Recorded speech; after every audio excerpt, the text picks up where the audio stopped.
Hello दोस्तों, study mode में आपका स्वागत है। बिहार पुलिस कांस्टेबल वाले अभ्यर्थी जो 21,391 भर्ती की तैयारी कर रहे हैं, आप लोग अपनी तैयारी में लगे रहिएगा। आपका जल्द एग्जाम होने वाला है। इसी को ध्यान में रखते हुए मैंने आपको बोला था कि चैप्टर वाइज कुछ ऐसे चैप्टर है जहां से हमेशा क्वेश्चन आते हैं। उसमें मैं आज लेकर आया हूं आपका फिजिक्स का, यानी कि फिजिक्स का एकदम महत्वपूर्ण चैप्टर जहां से हमेशा आया है। अब तक आप देखिएगा 20 से 21 प्रश्न एग्जाम में पूछा जा चुका है और बहुत ही आसान तरीके से। हम लोग आज देखने वाले हैं साउंड वेव यानी कि ध्वनि तरंग के बारे में। तरंग का ये भाग है, इसमें जो अलग अलग टर्मोलॉजी होता है, जैसे कि आपको तरंगधर क्या होते हैं जिसे वेवलेंथ बोला जाता है, आवृत्ति क्या होती है जिसे फ्रीक्वेंसी इंग्लिश में बोला जाता है, टाइम पीरियड क्या होता है जिसे समयकाल बोला जाता है, आयाम क्या होता है, ठीक, ये जो तरत्व क्या होता है, ये सभी चीज आपका आज क्रिस्टल क्लियर हो जाएगा।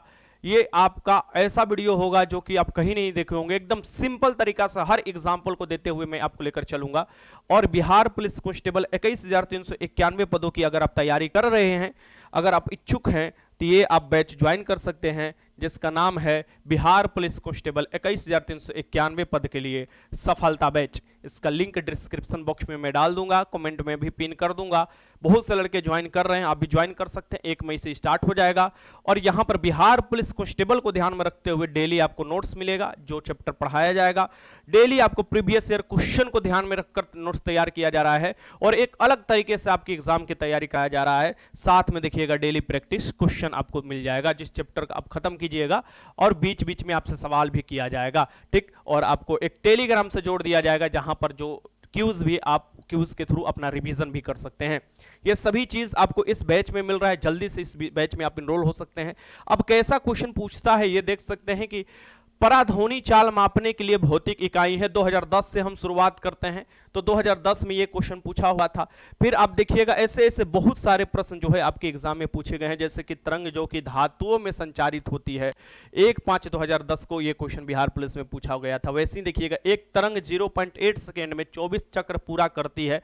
तरंग की आवृत्ति क्या होती है, बहुत सिंपल तरीके से ये क्वेश्चन बनेगा और सभी क्वेश्चन आपको मैं सॉल्व कर कर दिखाऊंगा। ऐसे कर कर अभी तक जो एग्जाम हुआ है, यानी कि इससे पहले जो एग्जाम हुआ 1 अक्टूबर को भी जो एग्जाम हुआ था जो कैंसिल हो गया था, उसमें भी ध्वनि से क्वेश्चन पूछे गए हैं। लगातार क्वेश्चन जो पूछे गए हैं सभी क्वेश्चन को सॉल्व कराएंगे हम।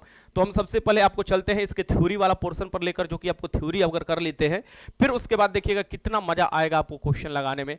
तो हम थ्योरी वाला पोर्शन पर आपको लेकर चलते हैं और आपको पहले थ्योरी कराते हैं, जिससे आपको ये पता तो चल जाए कि हम लोगों को पढ़ना क्या है और क्या पढ़ेंगे तो आपको एक भी क्वेश्चन नहीं फंसेगा, यानी कि एक भी क्वेश्चन को सॉल्व करने में कोई दिक्कत नहीं होगी।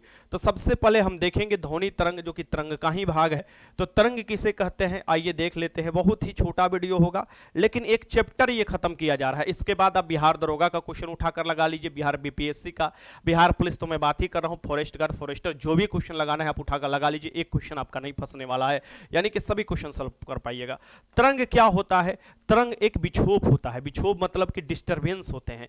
कोई भी चीज अगर ये आपको इस अवस्था में पड़ा है मोबाइल, अब इसको तुम डिस्टर्ब करोगे तो इसके अगल बगल जो पार्टिकल पाए जाते हैं वो डिस्टर्ब होंगे और वो अपन अगल बगल के पार्टिकल को डिस्टर्ब करेंगे। और जो तरंग होता है एक प्रकार का ऊर्जा होता है जो कि डिस्टर्बेंस से उत्पन्न होता है और एक जगह से दूसरी जगह जाता है। यानी कि एक विक्षोभ है जो कि माध्यम में गति करता है तथा एक बिंदु से दूसरे बिंदु तक ऊर्जा ले जाता है। अति महत्वपूर्ण क्वेश्चन क्या है? एक प्रकार का ऊर्जा ले जाता है, ऊर्जा का स्थानांतरण करता है। जबकि दोनों बिंदुओं के बीच में सीधा संपर्क नहीं होता, कोई डोरी बांधकर सीधा संपर्क नहीं है उस बिंदु से इस बिंदु के बीच में और यहां से कोई वस्तु वहां जा रहा है, ऐसा नहीं होता है, ठीक। अब ये देखो ध्वनि तरंग आपको जो होती है, ध्वनि जो होती है यांत्रिक तरंग होती है और यांत्रिक तरंग के लिए आपको मीडियम की जरूरत होती है। मैं आपको बता दूं, सबसे पहले 2 बात याद रखिएगा। तरंग क्या होता है, आपको कुछ नहीं करना है। आपको क्या है कि आप पोखरा या तालाब के किनारे बैठे हैं, सीधे एगो उठाइए, गिट्टी मार दीजिए, ढाई गिट्टी मारिएगा, आपको दिखाई दे देगा पानी ऐसे ऐसे ऊपर नीचे होते हुए दिखाई दे देगा। या आप कह सकते हैं कि पेड़ में ऐसे डोरी बांधिए और ऐसे खींच दीजिए, ऊपर नीचे दिखाई दे देगा। ये स्प्रिंग लीजिए, उसको ऐसे कीजिए और फिर छोड़ दीजिए, ऐसे ऐसे ऐसे ऐसे करते दिखाई देगा, वो तरंग उत्पन्न करता है, ठीक। तो जो भी डिस्टर्बेंस होते हैं, जो भी चीज का आप डिस्टर्ब कीजिएगा वहां से आपको तरंग उत्पन्न होता है। अब तरंग के भी प्रकार होते हैं, जैसे कि तरंगों के प्रकार में आपको क्या पढ़ना है, सबसे पहले ये देख लीजिए। तो माध्यम के आधार पर तरंगे क्या होते हैं, उसके बाद हम अपने टॉपिक पर आएंगे यानी कि ध्वनि तरंग पर। सो माध्यम के आधार पर, मीडियम के आधार पर, जो मीडियम में, तो एक होता है प्रत्यास्थ या यांत्रिक तरंगे, इसे कहा जाता है यांत्रिक तरंगे। फिर एक विद्युत चुम्बकीय तरंग होता है, जैसे कि प्रकाश हो गया, जैसे कि पराबैंगनी हो गया, जैसे कि दृश्य तरंग हो गया।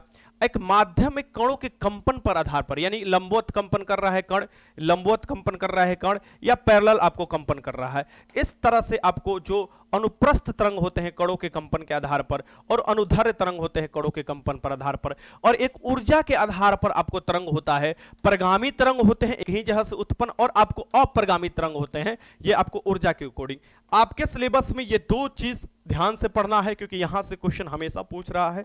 और आपका कोई भी बीपीएससी हो, बिहार दरोगा हो, जो भी एग्जाम आप कर देते होंगे और तरंग से क्वेश्चन छूट जाता होगा, आपका अब से कभी क्वेश्चन छूटेगा नहीं तरंग से, ये मेरा वादा रहा, क्योंकि ये वीडियो पूरा आप देख लीजिएगा तब। अब ध्वनि तरंग किसे कहते हैं?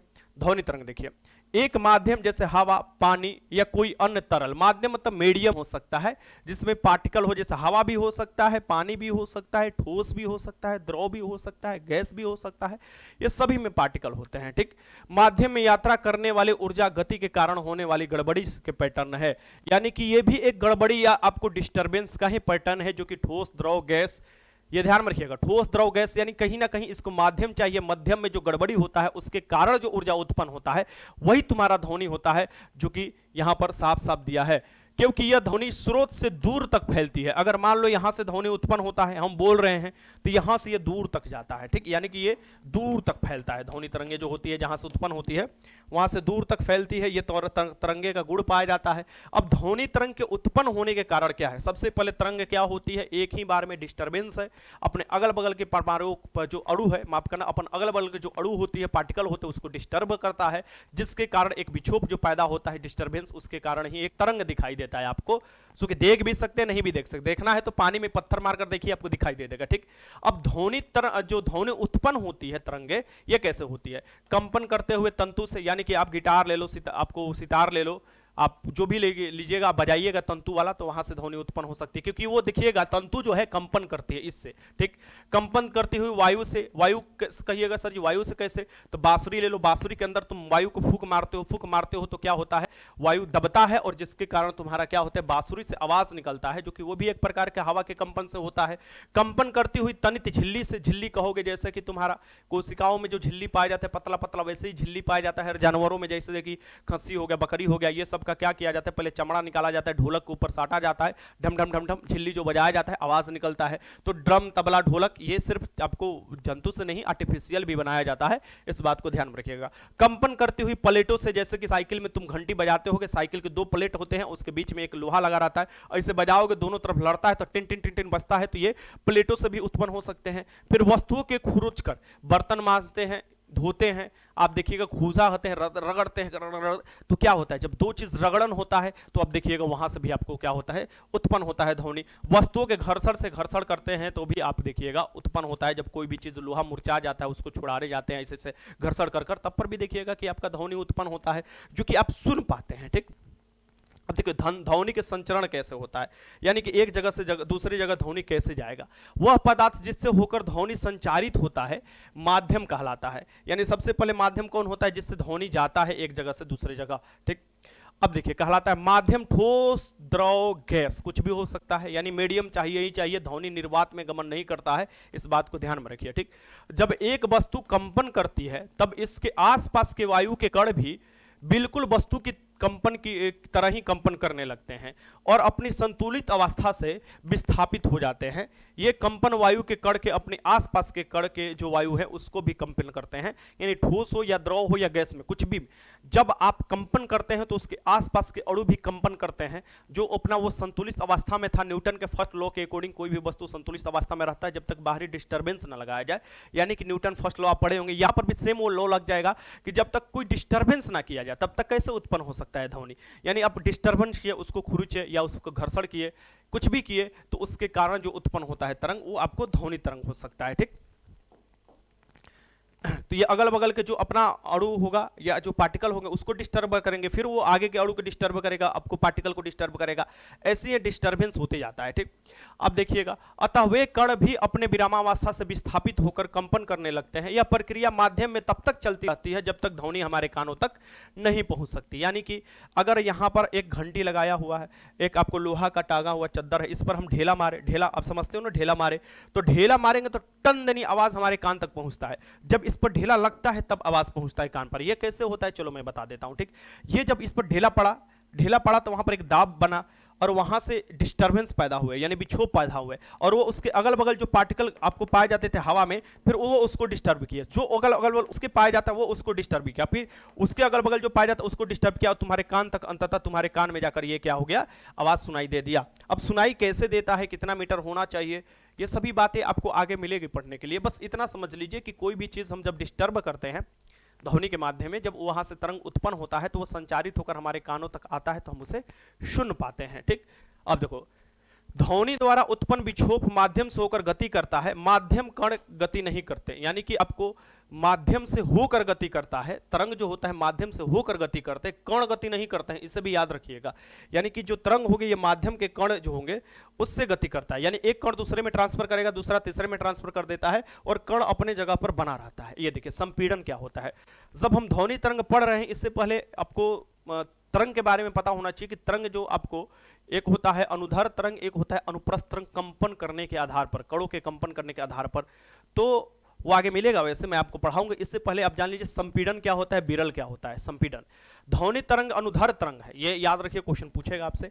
ध्वनि तरंगे अनुदैर्घ्य तरंग है, जब एक वस्तु कंपन करती है तब अपने आसपास के वायु को संपीड़ित करती है। इस प्रकार के एक उच्च घनत्व और दाब वाला क्षेत्र बनता है जिसे संपीड़न कहते हैं। संपीड़न वह क्षेत्र है जहां माध्यम के कण आसपास एकदम नजदीक रहते हैं, दाब भी उच्च रहता है और घनत्व भी उच्च रहता है। यानी कि हम जब बोलते हैं सीएनजी हम जब बोलते हैं, अब देखिएगा सीएनजी जब हम बोलते हैं यानी कंप्रेस नेचुरल गैस बोलते हैं, यानी कि संपीड़न वाला गैस को संपीड़ित कर दिया जाता है। ठीक, वैसी संपीड़न मतलब कि चिपका देना, आप आम भाषा में समझो कि चिपका देना ही संपीड़न होगा। सो जो आपको जो पार्टिकल होगा एकदम नजदीक हो जाएगा, चिपकाएंगे क्योंकि उस पर दाब लगेगा और घनत्व अधिक हो जाएगा। घनत्व अधिक मतलब कि अधिक अच्छे तरीका से पैकेजिंग है, तो उसके जब नजदीक पार्टिकल रहेंगे ये क्या हो जाएंगे, ये होते हैं आपका संपीड़न।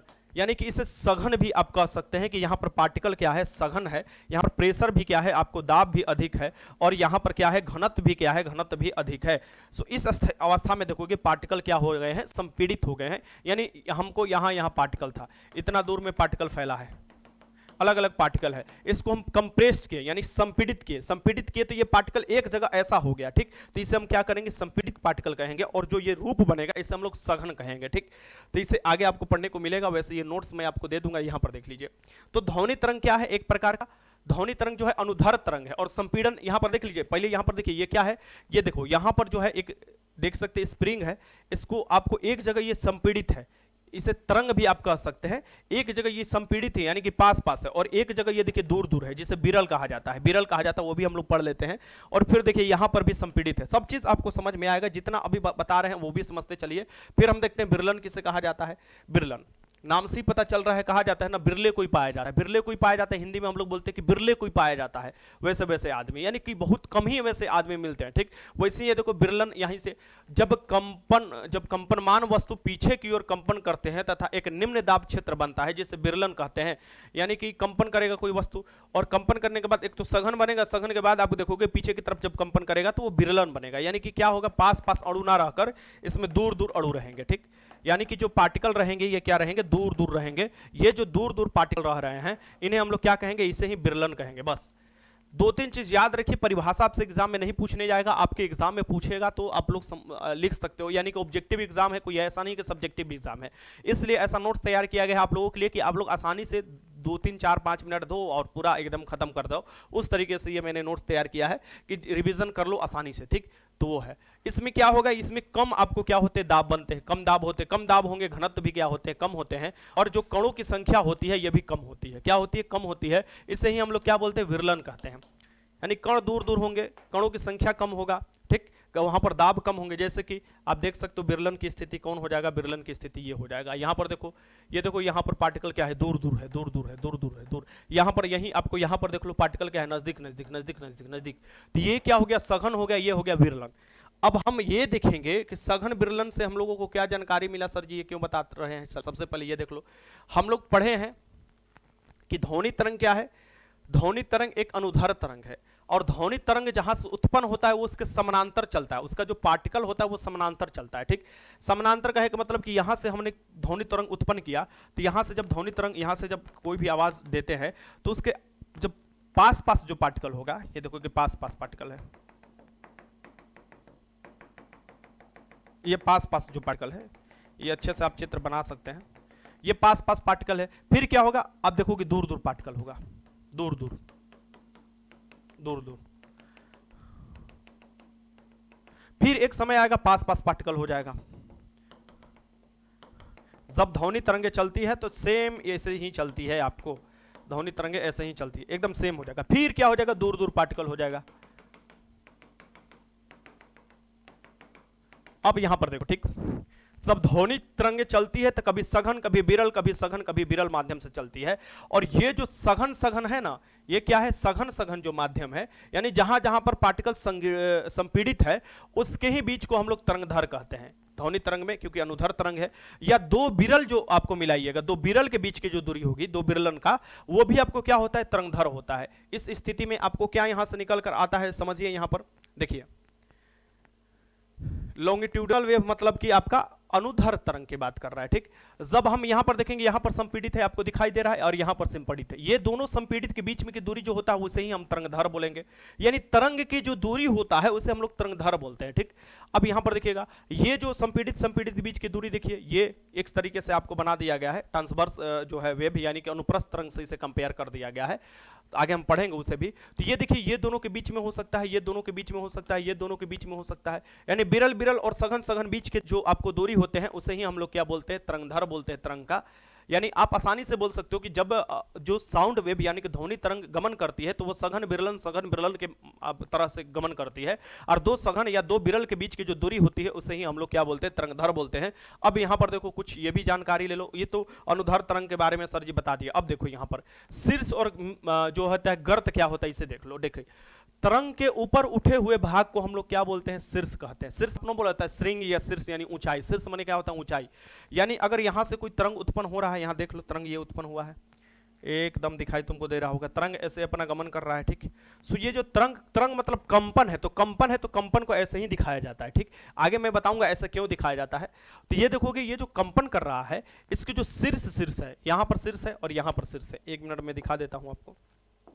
देखो, यहां पर शीर्ष है और यहां पर शीर्ष है, ये दोनों शीर्ष के बीच की जो दूरी होगा ना, इसे हम लोग क्या बोलेंगे, लेमडा बोलेंगे, यानी तरंगधर बोलेंगे। या दोनों गर्त के बीच की दूरी, ये जो गर्त है यानी कि खाई के बीच की दूरी, जो नीचे वाला पॉइंट होगा उसे खाई बोलेंगे, और दोनों खाई के बीच की दूरी भी क्या होगा, आपको लेमडा हो जाएगा, यानी कि तरंगधर हो जाएगा। यानी दो शीर्षों के बीच की दूरी या दो गर्तों के बीच की दूरी ही क्या होती है, तरंग की तरंगधर होती है, ठीक। तरंग इस तरह से इस दिशा में गति कर रहा है, ऐसे ऐसे ऐसे ऐसे डोरी आप जब हिलाते हैं तो ऐसे ही जाता है।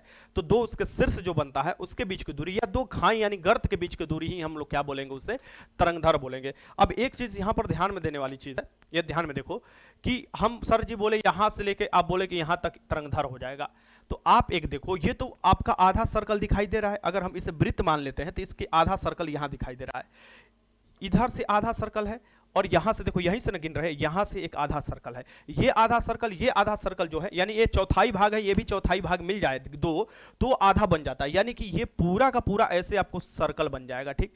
यानी कि तरंगधर क्या होते हैं, तरंग द्वारा एक पूरा किया हुआ सर्कल, यानी एक पूरा जो साइकिल पूरा करता है, तरंग क्या करता है, एक पूरा साइकिल जो पूरा करता है उसे ही हम उसे तरंग का तरंगधर बोलते हैं। ये देखो, ये भी एक प्रकार का साइकिल पूरा कर रहा है। अगर आप इसका पूरा लंबाई निकालते हो, यहां से ये देखो यहां तक, यहां से यहां तक, इसे आधा इधर निकालो, आधा इधर निकालो, और ये आधा नीचे है, इसको मिलाओगे तो पूरा एक साइकिल बन जाता है, ठीक। और वही जो साइकिल तरंग जो एक साइकिल बनाता है वही आपको तरंग का तरंगधर होता है, ठीक, जो कि हम इस तरीके से इंगित करते हैं। चलो इसे देखो, गर्त वाला भी सेम, दो गर्तों के बीच की दूरी जो होता है, दो तरंग के दो गर्तों के बीच की दूरी ही वो तरंगधर होता है, यानी कि तरंग की लंबाई होती है, ये देख सकते हैं। ये भी आप देखो, अब कहोगे सर जी ये भी समझा दिया कैसे हो गया कि हो सकता है, तो यहाँ पर देखो एक आधा ऊपर की तरफ सर्कल बना हुआ है और नीचे की यहाँ से आधा ले लो और यहाँ से आधा ले लो, ये दोनों आधा चिपकाओगे तो इधर भी आपको एक सर्कल बन जाएगा, यानी कि हाफ हाफ सर्कल बनकर एक पूरा साइकिल बन जाता है। यानी तरंग जो एक साइकिल पूरा करता है वहीं उसका आपको तरंगधर होता है, जिसे हम लोग वेवलेंथ बोलते हैं। बहुत आसान तरीके से एक तरंग जो पूरा साइकिल तय करता है वहीं उसका क्या हो जाता है, तरंगधर होता है, जिसका आधा साइकिल तो यहां पर आपको दिखाई दे रहा है, यानी नीचे की तरफ ये देख लो, यहां पर मैं आपको बता रहा हूं, समझ लो, बस एक बार दिमाग में चल जाएगा, कभी नहीं भूल पाओगे। ठीक, ये देखो पूरा का पूरा ऊपर से आधा ऐसे सर्कल तो हमको दिखाई दे रहा है सर, यहां पर दिखाई दे रहा है, ठीक है। फिर दो गर्तों के बीच की दूरी जब हम निकालेंगे तो यहाँ पर देख सकते हो ना, ये रहा तुम्हारा दो गर्त यहाँ पर और यहाँ पर, तो ऐसे जो तरंग जा रहा है यहाँ से ऐसे, देखो, तो ये तो पूरा आधा का आधा ऊपर के सर्कल हो गया। अब नीचे के सर्कल कहाँ से है, तो यहाँ पर देखो ये हो गया आधा, तो यहाँ पर ये हो गया आधा, और इधर से आधा हो गया तो इधर से आधा, तो एक सर्कल देख रहे हो पूरा हो गया ना। तो एक जो साइकिल तरंग द्वारा पूरा किया जाता है वही उसका क्या होता है, तरंगधर होता है, बस इतना समझ लो। यानी कि अगर ध्वनि तरंग की बारे में बात करें तो ध्वनि तरंग के बारे में बात करेंगे तो हम कहेंगे दो सघन या दो बिरल के बीच की दूरी जो होगा, सघन सघन या बिरल बिरल के बीच की दूरी जो होगा वो तरंगधर होगा। अगर हम अनुप्रस्थ तरंग की बात करें, जैसे कि लाइट वेव आप कह सकते हैं, यानी कि प्रकाश तरंग, वो हम बात करें तो वो क्या होगा, आपको शीर्ष शीर्ष के बीच की दूरी या गर्त गर्त के बीच की दूरी जो होगा, दो गर्तों के बीच की दूरी, वही आपका तरंगधर होगा। अब देखो ध्वनि तरंग बनता कैसे है ये भी देख लो, ध्वनि तरंग के बारे में बार बार पढ़ रहे हो, कैसे बनता है ये देख लो। जब वस्तु आगे पीछे तेजी से कंपन करती है, कोई वस्तु है, यही देखो ये वस्तु है ना, ये इसको आगे पीछे जल्दी कंपन करो, ठीक, ये जो कंपन करेगी आगे पीछे तेजी से कंपन करती है, तब हवा में संपीड़न और विरल आता है। एक समय क्या होगा, काफी ज्यादा दाब लगेगा, काफी ज्यादा आपको दाब लगेगा, वहां पर ज्यादा घनत्व हो जाएगा, वहां पर पार्टिकल एकदम चिपक जाएंगे। और एक जगह क्या होगा, कम दाब लगेगा, वहां पर कम पार्टिकल होंगे, दूर दूर पार्टिकल होंगे, वो हो जाएगा विरल की स्थिति। तो ये क्या होता है, संपीड़न और विरलन की स्थिति होता है, यानी सघन और विरलन की स्थिति बनता है, ठीक। और ध्वनि तरंग ऐसे ही आपको उत्पन्न होती है। तो ध्वनि तरंग का संचरण घनत्व के परिवर्तन के संचरण है, यानी ज्यादा घनत्व, कम घनत्व, ज्यादा घनत्व। जहां पर आप सोचो कि जहां पर ज्यादा पार्टिकल होगा वहां पर ज्यादा घनत्व होगा, और जहां पर दूर दूर दूर दूर पार्टिकल होगा वहां पर कम घनत्व होगा। ये चीज तो आप पढ़े ही होंगे, ठीक। तो ये आपको घनत्व के संचरण के आपको अकॉर्डिंग ये आपको क्या कहते हैं, जाते हैं ध्वनि तरंग, ठीक। अब ये देख सकते हो यहाँ पर, जैसे कि ध्वनि तरंग यहाँ पर आपको साफ साफ दिखाई दे रहा है कि यहाँ पर देखो पार्टिकल सब नजदीक नजदीक है, यहाँ से देखो यहाँ पर पार्टिकल सब नजदीक नजदीक है, यहाँ पर पार्टिकल सब नजदीक नजदीक है, यहाँ पर पार्टिकल सब नजदीक नजदीक है, और यहाँ पर देखो ये जो पार्टिकल है ये दूर दूर है। यहाँ पर बीच में देखो ये विरलन की स्थिति है, ये विरलन की स्थिति है, ये सघन की स्थिति, सघन की स्थिति, सघन की स्थिति, सघन की स्थिति, यहाँ से ध्वनि उत्पन्न हुआ। तो इसी को कैसे ये इंडिकेट कर दिया गया, ऐसे ऐसे, यानी कि जहां पर सघन है वहां पर सघन, जहां पर बिरलन है वहां पर बिरलन, ठीक। तो ये जो आया है आपका प्रेशर के अकॉर्डिंग चल रहा है, यानी कि आपको जहां ज्यादा प्रेशर है, यहां पर देखो, यहां पर जब पार्टिकल नजदीक नजदीक है तो यहां पर ज्यादा प्रेशर है तो ऊपर तक उठता हुआ दिखाई दे रहा है, यहां पर कम प्रेशर है तो इसे नीचे तरफ उठता हुआ नीचे की तरफ दिखाई दिया है, यानी कम प्रेशर, यानी कि डिक्रीज हो रहा है प्रेशर तो नीचे की तरफ। फिर यहां पर देखो ज्यादा प्रेशर है और ज्यादा पार्टिकल नजदीक नजदीक है तो ऊपर की तरफ प्रेशर दिखाई दे रहा है। जब यहां पर नीचे प्रेशर कम है तो इसको नीचे की तरफ दिखाई दे रहा है, यानी कम प्रेशर है तो नीचे की तरफ, फिर ऊपर उठे फिर नीचे, ऐसे ही इस तरंग को आपको दर्शाया गया है, बाकी कुछ नहीं। यानी कि यहां पर अगर हम एक और चित्र बनाने की कोशिश करें तो यहां पर देख लो एकदम आसान तरीके से कैसे आपको तरंग कैसे बनता है, ये देखो यहां पर नजदीक नजदीक पार्टिकल, दूर दूर पार्टिकल, नजदीक पार्टिकल, दूर पार्टिकल, नजदीक पार्टिकल, दूर, यानी कि सघन विरल, सघन विरल, सघन विरल, सघन। जहां सघन होगा वहां पर प्रेशर ज्यादा होगा, यानी दाब ज्यादा होगा तो ये उठेगा, फिर जहां पर कम होगा वहां पर नीचे हो जाएगा, फिर ज्यादा होगा यहां पर, फिर कम होगा यहां पर, फिर ज्यादा होगा यहां पर, कम होगा यहां पर, ज्यादा होगा यहां पर, जब कम होगा। अब यहीं आपको ज्यादा ज्यादा बीच की जो दूरी होगा, ज्यादा ज्यादा यानी शीर्ष शीर्ष के बीच की दूरी हो जाएगा लेमडा, यानी कि आपका तरंगधर हो जाएगा, माफ करना, लेमडा हो जाएगा, यानी कि यहाँ पर तरंगधर हो जाएगा। फिर देखेंगे दो गर्तों के बीच की दूरी, यानी कि आपको देखिएगा तो ये भी आपको क्या हो जाएगा, लेमडा हो जाएगा। इस तरीके से आपको पढ़ना है, यानी कि अगर इस तरीके से इधर साउंड जा रहा है तो उसको विरल सघन, विरल सघन, विरल सघन के अनुसार जाता है, ठीक। अब ये सब जो क्वेश्चन है ना, कभी भी आपसे डिप जाएगा तो आप उस समय समझ जाइएगा, ठीक। अब देखिए ध्वनि तरंगे यांत्रिक तरंगे है, यांत्रिक तरंग का एक खूबी होता है, यांत्रिक तरंग का एक खूबी होता है कि उसको माध्यम की जरूरत होती है। माध्यम मतलब कि उसको माध्यम कण चाहिए, यानी कि कण कहाँ उपस्थित होगा, जहां पर आपको गैस हो सकता है, लिक्विड हो सकता है, ठोस हो सकता है, ठीक। तो उसके अनुसार जहां पर ज्यादा पार्टिकल होगा ध्वनि तरंग वहां पर जल्दी से संचारित करेगा, जहां पर कम पार्टिकल होगा भैया वहां विरलन की स्थिति होगा, वहां से ध्वनि तरंगे धीरे से संचारित करेगा, ठीक। तो ध्वनि तरंगे यांत्रिक तरंगे है, इनके संचरण के लिए माध्यम यानी हवा, पानी, स्टील जो भी है इसकी आवश्यकता पड़ती है। यह निर्वात में संचारित नहीं हो सकता। बहुत महत्वपूर्ण क्वेश्चन, यह निर्वात में संचारित नहीं होता। चंद्रमा या बाहरी अंतरिक्ष में ध्वनि नहीं सुनाई देती है। क्यों? जब चंद्रमा पर कोई बम फोड़ोगे तो ध्वनि पृथ्वी पर नहीं सुनाई देगी, क्योंकि हम जानते हैं कि ये बाहरी अंतरिक्ष में कोई भी पार्टिकल मौजूद नहीं है। जब पार्टिकल मौजूद नहीं है तो कहां से ध्वनि संचरित कर पाएगी। अब कहोगे कि आकाश में जब भी जाते हैं अंतरिक्ष यात्री, उनको आकाश काला दिखाई देता है। आखिर काला क्यों दिखाई देता है?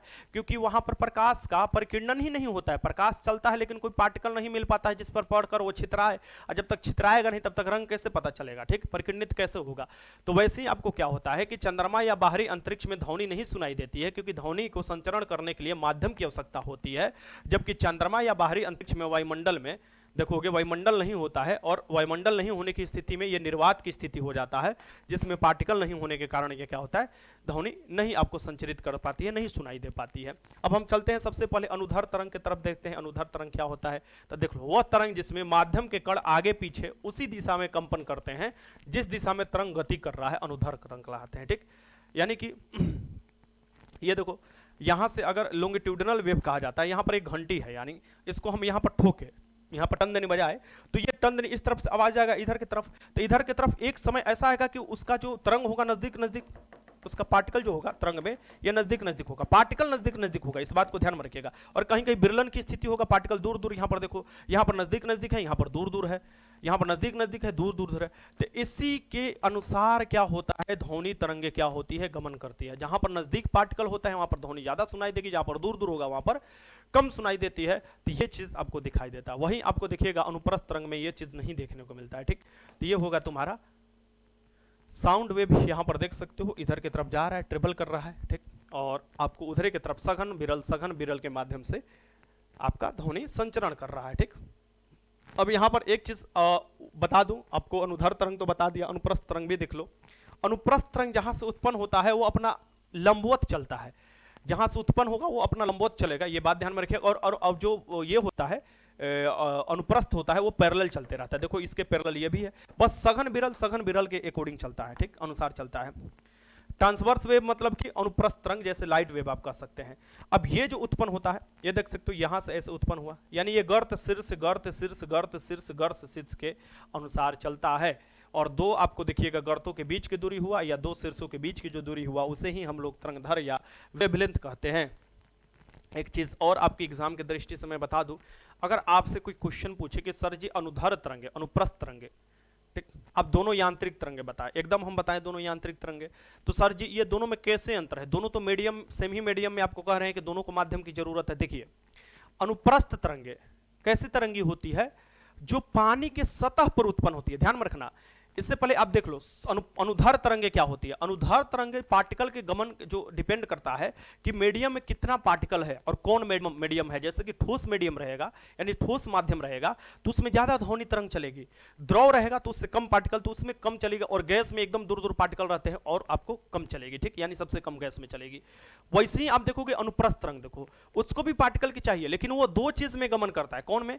एक तो द्रव की सतह पर, ध्यान में रखना, द्रव में नहीं, द्रव के सतह पर गमन करता है, और एक ठोस में गमन करता है। कौन भैया? अनुप्रस्थ तरंगे। तो दो बात ध्यान में रखना, ठीक। जैसे कि तुम पोखरा देखते हो, पोखरा या पौंड देखते हो, तालाब देखते हो, उसमें जो ढेला मारते हो तो सतह पर जो ध्वनि आपको जो तरंग उत्पन्न होती है ना, वो कौन सी तरंग है? वो ध्वनि तरंग नहीं उत्पन्न होती है, वो अनुप्रस्थ तरंग उत्पन्न होती है, ध्यान में रखना, वो अनुप्रस्थ तरंग उत्पन्न होती है। और लाइट वेव भी क्या है, यानी कि प्रकाश भी क्या है? अनुप्रस्थ तरंग है। तो आप कभी भी जब पौंड में ढेला मारते हो वो क्या प्रकार के अनुप्रस्थ, जो सतह के ऊपर, पानी के सतह के ऊपर जो आपको तरंग उत्पन्न होती है वो अनुप्रस्थ होती है या तो ठोस में उत्पन्न होती है। और जो अनुधर तरंग होती है वो ठोस, द्रव और गैस तीनों के अंदर भी उत्पन्न होती है, तीनों के अंदर ही वो आपको चाहिए मीडियम, ठीक। अब देखो ध्वनि तरंग के अभिलक्षण देखो, यानी एक लक्षण होते हैं एक अभिलक्षण होते हैं। सो अभिलक्षण देखो, तरंगधर होना चाहिए, इसका आवृत्ति, आयाम, आवर्तकाल और तरंग का वेग, यानी तो ध्वनि तरंग में या तरंग में क्या क्या चीज पाया जाता है, सबसे पहले ये आपको जानकारी होना चाहिए। तरंग भी दे सकता है यहाँ पर और ध्वनि तरंग भी दे सकता है, दोनों में कोई भी चीज दे सकता है। ये तरंग का भी अभिलक्षण है और ध्वनि तरंग का भी अभिलक्षण है। यानी तरंग जब उत्पन्न होगा तो उसमें क्या क्या आपको अभिलक्षण दिखाई देंगे वो हम देख लेते हैं, ठीक। सबसे पहले तरंगधर यानी तरंग की लंबाई देखो यहाँ पर साफ साफ दिया है, जिसे हम लोग वेवलेंथ बोलते हैं, ठीक। तो दो समीपवर्ती श्रृंग या गर्तों के केंद्रों के बीच अथवा दो समीपवर्ती संपीड़नों और विरलों के केंद्र के बीच की जो दूरी होता है उसे ही तरंगधर कहा जाता है। बहुत ही आसान भाषा में, दो बिरलन है यानी बिरल है, या दो सघन है, या दो शीर्ष है यानी ऊंचाई ऊंचाई वाला, या दो गर्त है, उसके बीच की जो दूरी होगा वही आपको तरंगधर होगा। यहां पर हम आपको एग्जाम्पल दिखा देते हैं। यहां पर देखो, यहां से तरंग उत्पन्न हुआ, यह तरंग अपना संचरण करने लगा, संचरण करने लगा, संचरण करने लगा। अब हम देखेंगे कि दो शीर्ष जो है, ये आप देख सकते हैं, दो श्रृंग या दो शीर्ष जो है, इसके बीच की दूरी, या दो गर्तों के बीच की दूरी, यानी दो नीचे वाला जो आपको है, गर्त मतलब खाई या नीचे वाला के बीच की दूरी, ये लेमडा होता है, यानी यही तरंगधर होता है। ये जो बराबर होंगे किसके, इसके बराबर हो जाएंगे, ठीक। तो ये आपको हो गया, यानी दो शीर्षों या दो गर्तों के बीच की दूरी को आपको तरंगधर बोलिएगा। या आपको दो संपीड़नों, यानी कि दो संपीड़न यहां पर, यानी पार्टिकल नजदीक नजदीक नजदीक, एकदम पार्टिकल नजदीक है, यहां पर पार्टिकल दूर दूर है, यहां पर नजदीक नजदीक है, नजदीक नजदीक, यहां पर दूर दूर पार्टिकल। तो यहां देखो कि दो आपको नजदीक नजदीक पार्टिकल, यानी कि दो सघन सघन पार्टिकल के बीच की दूरी, सघन सघन के बीच की दूरी, या दो विरल विरल के बीच की दूरी, दोनों आपको क्या होते हैं, दोनों के आपको परिभाषा दे सकते हैं कोई भी, इसमें लेमडा होते हैं, यानी कि तरंगधर इसे ही बोला जाता है। यानी इनके बीच की जो दूरी होगा उसे ही आपको तरंगधर बोला जाएगा, ठीक। और ये तरंगधर होता क्या है, एक तरंग की लंबाई होती है। यहां पर आप देख सकते हो एग्जाम्पल के थ्रू पिक्चर लगाया गया है, पेड़ से एक डोरी बांधा गया है, उसको ऐसे कर खींचा गया ऊपर की तरफ, तो दो ऊपर ऊपर वाला यानी कि जो शीर्ष होता है उनके बीच की जो दूरी हुआ, या दो गर्तों के बीच की जो दूरी हुआ, वो सेम देखो 6 फीट, यहां भी है 6 फीट, इसे ही हम लोग क्या बोलेंगे, तरंगधर बोलेंगे, इसे ही हम लोग वेवलेंथ बोलेंगे। अब आपको समझ में आ गया होगा। और ये जो होता है ना, ये एक साइकिल होता है, आप देख सकते हो यहां पर मैं प्रूव कर दिखा रहा हूं, ध्यान से देखना ये कैसे एक साइकिल होता है। यहां दो आपको शीर्ष हो गया, दो शीर्ष हो गया, तो यहां पर देखो ये आधा हुआ इसका, और ये यहां पर आधा हो गया। टोटल देखो, टोटल कितना है, 6 फीट है, टोटल 6 फीट है। यहां पर देखो को टोटल 6 फीट है। ये रहा आपका आधा सर्कल, तो ये हो गया तुम्हारा 3 फीट, यहां हो गया 3 फीट। और यहां से आप देखोगे ये आपका 1/4, और यहां से आपको देखोगे यहां पर 1/4, तो ये यहां पर ये जो मिलेगा इतना वाला जो दूरी मिलेगा, ये वाला इतना दूरी और ये वाला इतना दूरी, ये ऊपर आपको मैनेज कर देगा ऐसे, ठीक। तो ये आपको एक साइकिल बन जाता है। आपको क्या होता है, तरंग एक साइकिल बना देता है, और वही जो एक साइकिल वाला जो दूरी होता है वही आपको क्या होता है, तरंगधर होता है, या उसे ही हम लोग वेवलेंथ बोलते हैं, ठीक।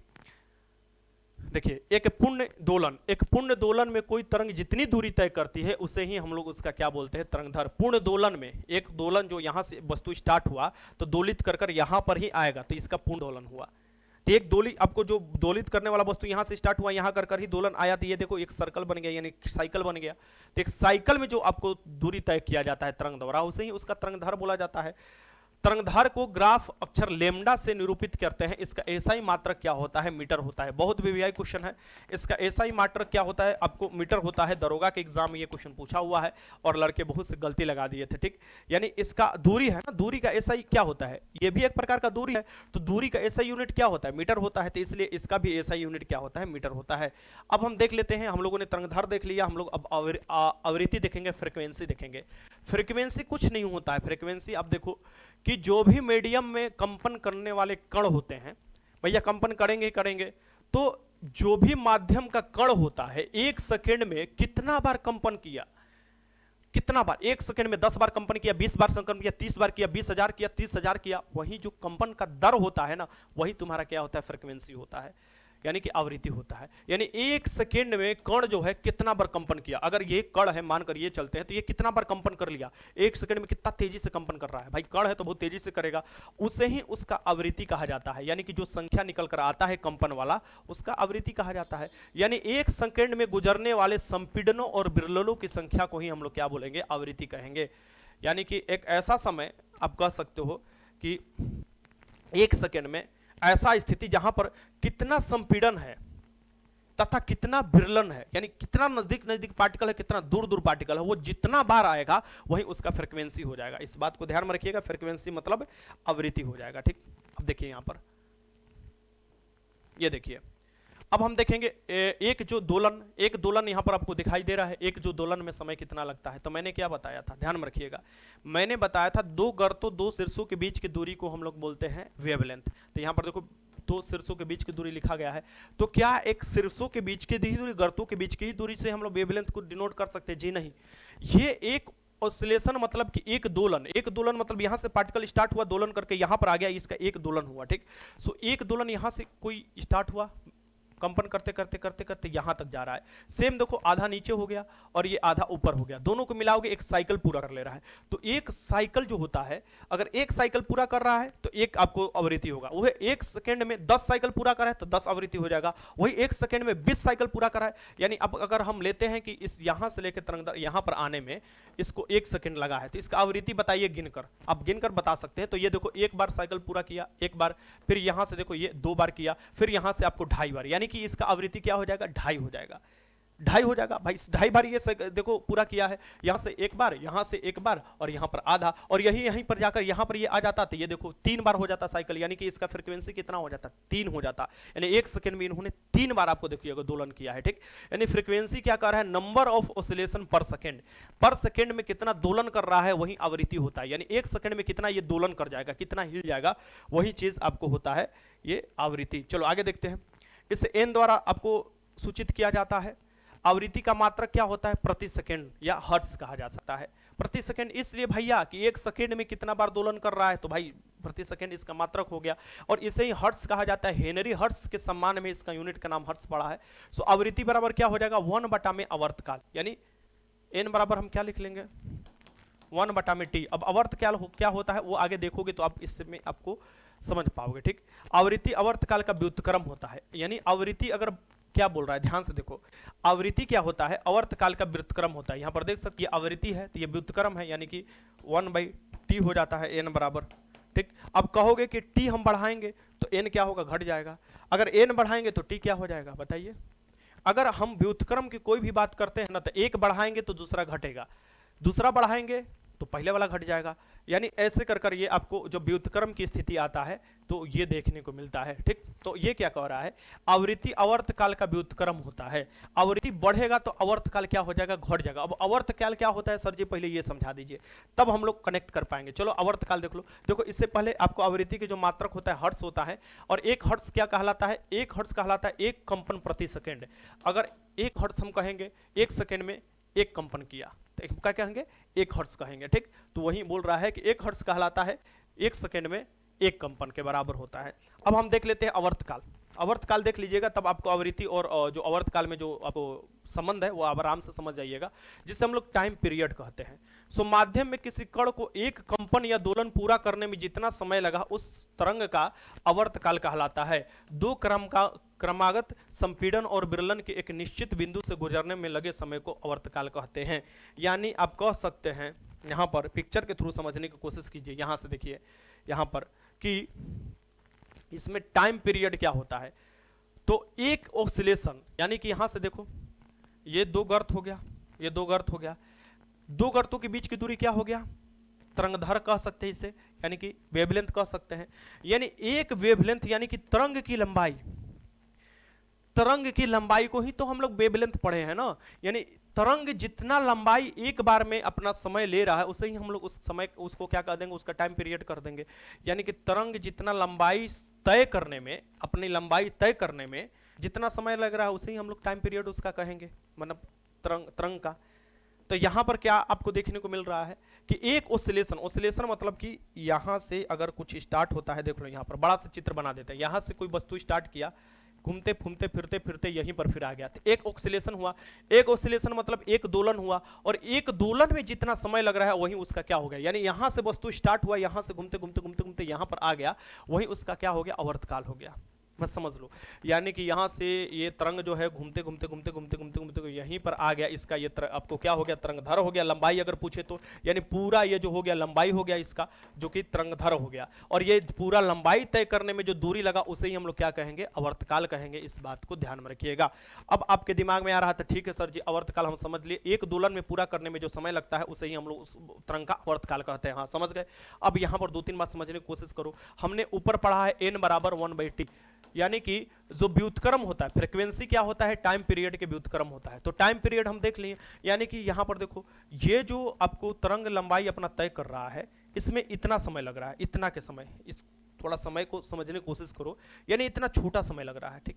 लेकिन यही देखो, यहां पर देखोगे, यहां पर देखो एक जो तरंग उत्पन्न हो रहा है और यहां से देखो ये इतना दूरी जो तय करने में समय ले रहा है, इसका तो यहां पर टाइम पीरियड लंबा दिखाई दे रहा है, लंबा दिखाई दे रहा है। तो आपके दिमाग में ये आना चाहिए कि फिर इसमें फ्रीक्वेंसी किसका ज्यादा होगा। तो फ्रीक्वेंसी हमने क्या बोला था कि 1 सेकंड में कितना कंपन कर रहा है, 1 सेकंड में जितना अधिक कंपन करेगा वो उसका उतना आवृत्ति आपको अधिक होगा और टाइम पीरियड उतना ही कम हो जाएगा।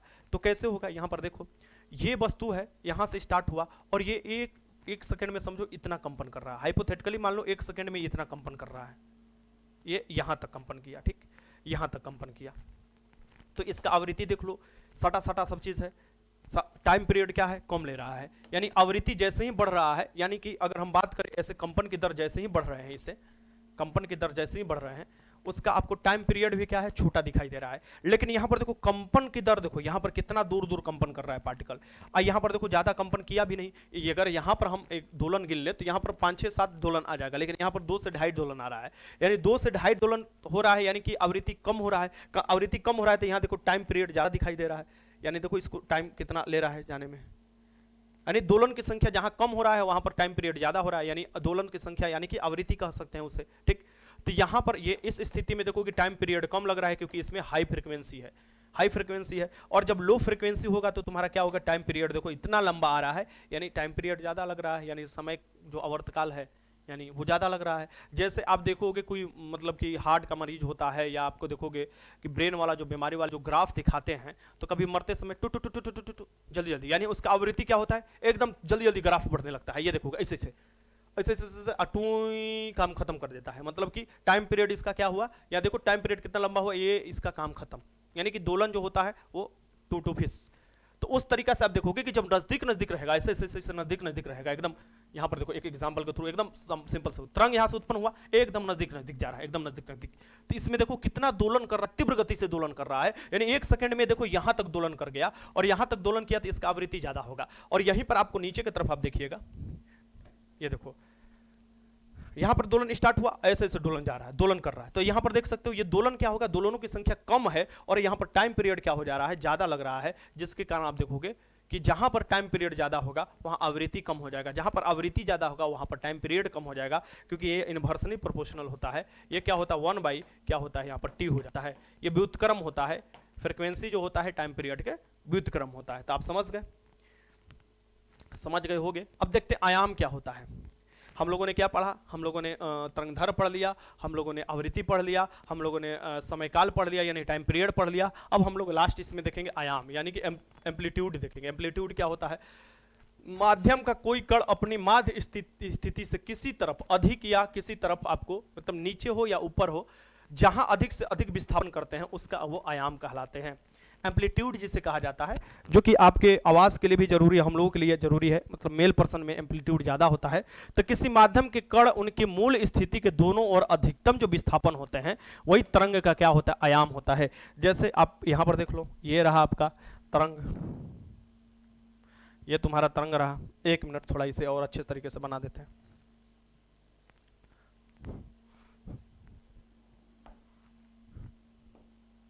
ये तुम्हारा तरंग रहा, ठीक। अगर हम बात करें तो 2 शीर्षों के बीच की दूरी को हम लोग क्या बोलेंगे, तरंगधर बोलेंगे, ठीक। अब हम यहां पर देखेंगे ये जो विस्थापन हो रहा है ना ऊपर की तरफ, ये देखो यहां पर विस्थापन हो रहा है नीचे से ऊपर की तरफ, और यहां पर देखो मैक्सिमम जो विस्थापन हो रहा है, यही तुम्हारा क्या होता है, एम्पलीट्यूड होता है। यही क्या होता है, तुम्हारा एम्पलीट्यूड होता है, जिसे ए से इंगित करते हैं। यही तुम्हारा क्या होता है, आयाम होता है। आयाम इसे ही कहा जाता है, आयाम क्या बोला जाता है, आयाम। और सेम होता है, जो इधर ऊपर की तरफ होता है, जो इधर नीचे की तरफ होता है, दोनों सेम होता है, ठीक। तो इसे ही आयाम कहा जाता है। देख लो फिर से नीचे की तरफ, आपको आयाम किसे कहा जाता है, तो ये देखो ये तुम्हारा ये तरंगधर हो गया, इसके 2 शीर्ष या 2 गर्तों के बीच की दूरी के तरंगधर हो गया। और ये जो यहां से आपको बिंदु से जो दूरी आ रहा है, जिसे यहां से इंडिकेट कर दिया गया है यहाँ पर, इसे ही हम लोग क्या कहेंगे, आयाम कहेंगे। ये भी हो सकता है, यहाँ पर भी हो सकता है। ये विस्थापन जो मैक्सिमम हो रहा है, यही तुम्हारा क्या हो गया, आयाम हो गया, ठीक। तो आप समझ गए होंगे, चित्र से समझिए।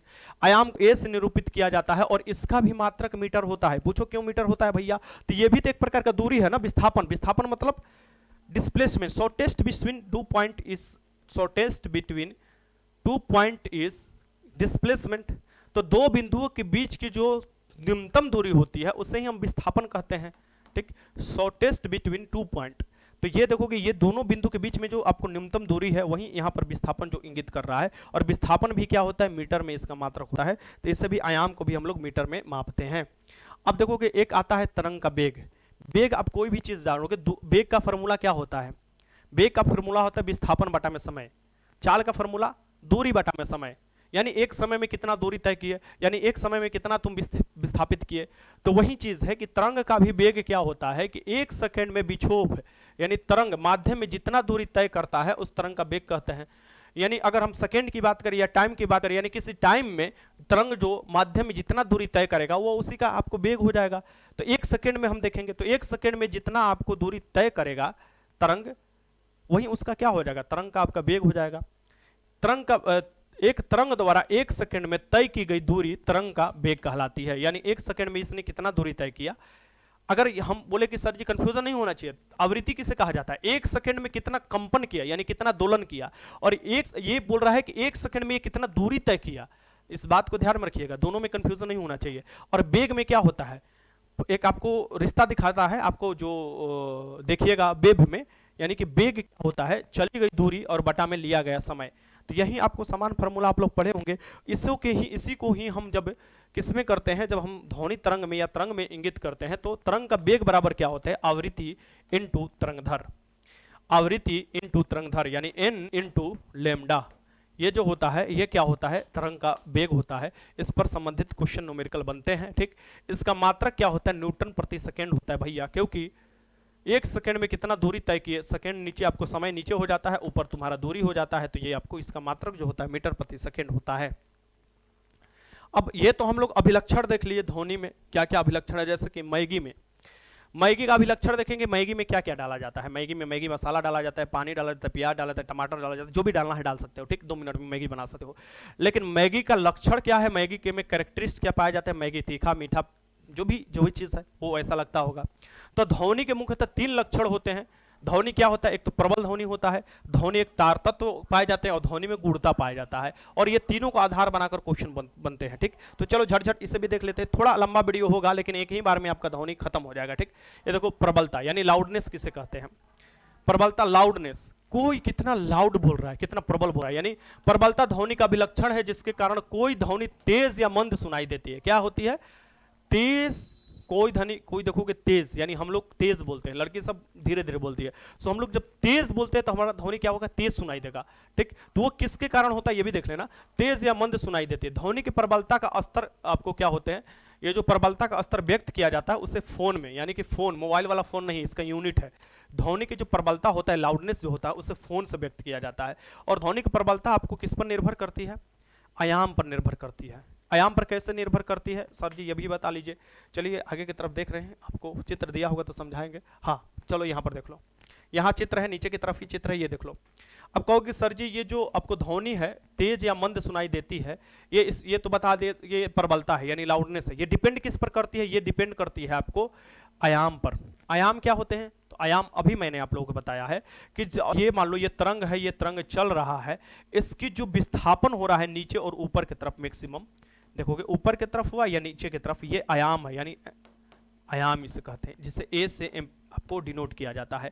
यहां पर देखो अगर हम फर्स्ट स्थिति देख रहे हैं यहाँ, तो यहाँ पर आयाम ये रहा, और यहाँ पर सेकेंड स्थिति देखो, यहाँ पर अगर हम मिलाते हैं ये तरंग को, अगर हम देखकर चलते हैं तो ये देखो यहाँ पर छोटा है ना, इसको इससे इंगित करोगे तो यहाँ पर आयाम ज्यादा है और यहाँ पर आयाम क्या है, कम है। यानी ऊपर की तरफ जो विस्थापन है यहाँ पर छोटा है और यहाँ पर क्या है, बड़ा है। तो जिस स्थिति में छोटा होगा आयाम, उसमें क्या होगा, लाउडनेस डिक्रीज हो जाएगा यानी कम हो जाएगा, और जिस स्थिति में आपको आयाम ज्यादा होगा उसमें लाउडनेस इंक्रीज हो जाएगा यानी कि प्रबलता अधिक होगी। तो आयाम ज्यादा तो प्रबलता अधिक, आयाम कम तो आपको प्रबलता कम। अब देख लो ये पिच इंक्रीज कर रहा है, पिच क्या होता है यानी तत्व क्या होता है, आगे हम लोग पढ़ लेते हैं फिर इसको मैं समझाता हूं, ठीक। अब यहां पर देख लो क्या बोल रहा है, प्रबल ध्वनि ज्यादा ऊर्जा ज्यादा आयाम, यानी प्रबल ध्वनि बोलते हो, ठीक, तेज तो ज्यादा ऊर्जा होगा, ठीक, और उसमें ज्यादा आयाम होगा, तभी तो आपको प्रबल ध्वनि होगा। मृदु ध्वनि कम ऊर्जा कम आयाम, तो आपसे क्वेश्चन पूछ सकता है कि मृदु ध्वनि में क्या होता है, कम, तो कम आयाम होता है और ऊर्जा भी कम ही होता है, ठीक। अब देखिए ध्वनि की प्रबलता उसके आयाम के वर्ग के समानुपाती होता है। देखिए साफ साफ लिखा है कि ध्वनि कितना प्रबल होगा वो उसका आयाम डिपेंड करेगा, और आयाम जो होता है उसके क्या होता है, ये आयाम के वर्ग के समानुपाती होता है। यानी कि अगर आयाम यहां पर हम बोल दे कि एम्पलीट्यूड के इसका वर्ग के क्या होगा, ये आपको समानुपाती होता है, समानुपाती होता है। यहां पर आप देख सकते हो क्या भैया, ध्वनि की प्रबलता, ठीक। तो ध्वनि की प्रबलता यानी कि अगर हम बात करें कि अगर आयाम को दुगना किया जाता है, आयाम आपको 2 हो गया, तो इसका स्क्वायर हम कर देंगे क्या भैया, प्रबलता। तो प्रबलता क्या हो जाता है, 4 गुना, क्योंकि आपको इसका स्क्वायर दे रहा है, ठीक, समानुपाती में इसका स्क्वायर दे रहा है। प्रबलता का जो मात्रक होता है डेसिबल नामक इकाई में व्यक्त किया जाता है। प्रबलता जो होता है ये डेसिबल में व्यक्त किया जाता है। अब देखते हैं यहाँ पर तरत्व। तरत्व क्या होता है, जिसे हम लोग पिच बोलते हैं, पिच। सो तरत्व ध्वनि का वह लक्षण है जिससे ध्वनि मोटी या पतली सुनाई देती है, अधिक या कम नहीं, मोटी या पतली। जैसे कि हम सब मोटे बोलते हैं और लड़की सब पतली बोलती है। जैसे कि बाघ मोटा, बाघ चिल्लाता है तो पूरा दहाड़ता है, मोटा होगा, लेकिन वही मच्छर देखो पतला बोलता है, ठीक। तो ये देखो ये क्या कह रहा है कि तरत्व ध्वनि का वह लक्षण है जिसे ध्वनि मोटी या पतली सुनाई देती है, यानी इसमें या तो ग्रेव होगा या तो श्रील होगा ध्वनि, ठीक। तरत्व आवृत्ति पर निर्भर करता है। देखो तरत्व किस पर निर्भर करेगा, आवृत्ति पर। अगर फ्रीक्वेंसी बढ़ेगा यानी आवृत्ति बढ़ेगा तो क्या होगा, तरत्व अपने आप ही बढ़ जाएगा। अगर तरत्व घटेगा तो अपने आप ही क्या हो जाएगा, आपका आवृत्ति घट रहा है, इसका मतलब यानी आवृत्ति घटेगा तो तरत्व घटेगा, आवृत्ति बढ़ेगा तो तरत्व बढ़ेगा, यानी ये डायरेक्टली प्रोपोर्शनल होता है आपको तरत्व फ्रीक्वेंसी पर, ठीक। तो ध्वनि की आवृत्ति अधिक होने पर तरत्व अधिक होता है और ध्वनि पतली हो जाती है। क्या होती है, पतली हो जाती है। वही आवृत्ति कम होने पर तरत्व कम होता है और ध्वनि क्या हो जाती है, मोटी हो जाती है। तो आपसे अगर कोई क्वेश्चन पूछे कि एक मेल फीमेल में किसका तरत्व अधिक होगा, तो जिसका भाई फ्रीक्वेंसी अधिक होगा, यानी कि महिलाओं में फ्रीक्वेंसी अधिक होता है, आवृत्ति अधिक होता है, इसलिए तरत्व अधिक होता है, इसलिए उन लोगों का क्या होगा, वो कैसी बोलती हैं, ठीक, तो उनका पतली हो जाता है, आवाज जो होता है पतली हो जाता है। और हम लोगों में क्या होता है, तरत्व कम होता है, इसलिए हम लोग का आवाज जो होता है क्या हो जाता है, हम लोग का आवाज में आपको तरत्व कम हो जाता है, जिसके कारण हमारा आवाज क्या हो जाता है, मेल पर्सन का मोटा हो जाता है, ठीक। ये चीज भी आपको पता होना चाहिए। चलो देख लो, अगर हम बात करें प्रबलता पर, तो ये किस पर डिपेंड करता है, आयाम पर। इसमें देखोगे आयाम इतना बड़ा है, ठीक, यहाँ पर देख सकते हो मीटर में व्यक्त किया जाता है, और इसमें मान लो यहाँ पर यानी कि ये 1 मीटर हो गया, तो ये 2 मीटर का आयाम है, ये है 2 मीटर। तो इसमें क्या होगा, इसमें आयाम जो देखोगे 2 मीटर हो रहा है, तो इसका स्क्वायर का आपको समानुपाती होता है, यानी इसमें प्रबलता क्या होगा, ज्यादा होगा, आयाम ज्यादा है तो। और यहाँ पर देखो, यहाँ पर कम है तो कम हो जाएगा, ठीक। अब यहाँ पर हम देखेंगे कि क्या पिच, पिच मतलब कि तुम्हारा तीखापन, यानी पतली और मोटी वाला, ठीक। तो यहाँ पर आप देखोगे, ये देखो ये जो तरंग है ऐसे एक बार यहां तक गमन कर रहा है, ठीक। यानी यहां से यहां तक अगर हम देखें तो यहां पर आवृत्ति देखो, आवृत्ति 1 भी नहीं हो रहा है, आधा है आवृत्ति, क्योंकि जब ये आवृत्ति पूरा होगा तो यहां से यहां तक आएगा, तब ये जाकर 1 साइकिल बन रहा है, यानी 1 आवृत्ति बन रहा है, 1 सेकंड में इतना आपको तय करेगा। लेकिन ये तो आवृत्ति ही कम है, कम है, तो यहाँ पर पिच ही क्या होगा, लोअर होगा, लोअर पिच होगा, ठीक। और यहाँ पर देखो कि यहाँ पर आवृत्ति देखो कितना है, यानी 1 सेकंड में इन्होंने कितना कंपन कर लिया, यानी आवृत्ति 1 सेकंड में देखो ये कितना बार कंपन कर लिया, बहुत बार कंपन कर लिया, यानी कि यहाँ पर हायर पिच हो जाएगा, क्योंकि यहाँ पर हायर आवृत्ति है, इसलिए यहाँ पर आपको दिखाई दे रहा होगा कि यहाँ पर हायर पिच हो जाएगा, यहाँ पर लोअर पिच हो जाएगा, यानी तारत्व, पिच को मतलब तारत्व, पिच हिंदी में आपको बोला जाता है तारत्व, ठीक। तो यहाँ पर देखो ध्वनि का तरत्व ध्वनि की आवृत्ति पर निर्भर करता है। यदि आवृत्ति यह आवृत्ति के समानुपाती होता है, यानी कि अगर आवृत्ति ज्यादा होता है तो उच्च तरत्व होता है, और कम होता है तो आपको निम्न तरत्व होता है। यहां पर देखो उच्च तरत्व की ध्वनि में एक इकाई समय में बड़ी संख्या में संपीड़न, अभी इसी बात है कि अगर उच्च तरत्व हो रहा है यानी कि उच्च आपको आवृत्ति हो रहा है, और उच्च आवृत्ति किसे कहा जाता है, जब संपीड़नों और बिरलों की संख्या अधिक हो तो वहां पर आवृत्ति अधिक होगा, या जब संपीड़नों में आपको बिरलों की संख्या क्या होता है, कंपन की संख्या अधिक हो, या आप बोल सकते हो कि दोलनों की संख्या जिसमें अधिक हो 1 सेकंड में, वो अधिक आवृत्ति होता है। तो उच्च तरत्व की ध्वनि में एक इकाई समय में बड़ी संख्या में संपीड़न और बिरलन की एक निश्चित बिंदु से गुजरते हैं, यानी बड़ी संख्या में आपको संपीड़न बिरलन गुजरते हैं, वहां पर आवृत्ति अधिक होता है। उदाहरण से आप देख सकते हैं कि औरतों की आवाज तीक्ष्ण होती है, उसका क्या होता है, तरत्व ज्यादा होता है, जबकि पुरुषों की आवाज तरत्व कम होती है, इसलिए उनका आवाज सपाट होता है, ठीक, मोटा होता है। ये बात ध्यान में रखिएगा। गुणता क्या होती है, ये एक ऐसा आपको चीज है, नाम से ही पता चल रहा है, इसका क्वालिटी इसे बोला जाता है। गुणता होता क्या है, वो इस स्थिति में आपको इसका काम आता है जब किसी तरंग का, दो तरंग है, उस दोनों तरंग का आयाम भी सेम है और आपको तरत्व भी सेम है, तो हम कैसे पता चल पाएगा कि वो किसका आपको तरंग है? यानी मान लो कोई पर्सन है, पर्सन ए है, यहां पर ए है और पर्सन बी है, ठीक, बी है, किसी एक रूम में बैठे हुए हैं, इसका भी आयाम और आवृत्ति और इसका भी आयाम और आवृत्ति, यानी कि तरत्व आप बोल सकते हो, आवृत्ति डायरेक्ट प्रोपोर्शनल होता है तरत्व का, तो तरत्व भी यहां पर बोल सकते हो, यानी कि इसका भी तरत्व और इसका भी आपको जो है आयाम, या बोल सकते हो प्रबलता, यहां तरत्व और प्रबलता, तरत्व और प्रबलता दोनों का सेम है, तो कैसे पता चलेगा कि कौन किसका आपको आवाज है या कौन किसका ध्वनि, एक प्रकार का तरंग है ना है जी, कौन किसका ध्वनि है, कैसे पता चलेगा? तो वो पता चलेगा यही गूढ़ता के कारण, यानी कि यह एक लक्षण जिसके कारण हमें समान प्रबलता और समान तरत्व की ध्वनियों में अंतर प्रतीत होता है, गूढ़ता कहलाता है। ध्वनि की गूढ़ता सनांदी स्वरों की संख्या, क्रम तथा अपेक्षित तीव्रता पर निर्भर करता है, यानी कि ध्वनि की जो गूढ़ता होता है यह सनांदी स्वरों की संख्या पर, क्रम पर और अपेक्षित तीव्रता पर निर्भर करता है। यह हमें समान तरत्व, क्या है, समान तरत्व है और समान प्रबलता की ध्वनि में अंतर स्पष्ट करता है, यानी अंतर स्पष्ट करने में सहायक होता है। अति महत्वपूर्ण क्वेश्चन है यह, क्वेश्चन आपके बिहार दरोगा में पूछ सकता है, बीपीएससी में इस टाइप के क्वेश्चन बना सकता है और बनाया भी है, बीपीएससी का प्रीवियस ईयर का क्वेश्चन उठाकर आप देख लेना तो आपको समझ में आ जाएगा, ठीक। यानी कि जो आपको गुणता होता है, जब समान में आपको प्रबलता हो जाता है और समान तरत्व होता है, तो उस स्थिति में ये स्पष्ट करता है अंतर।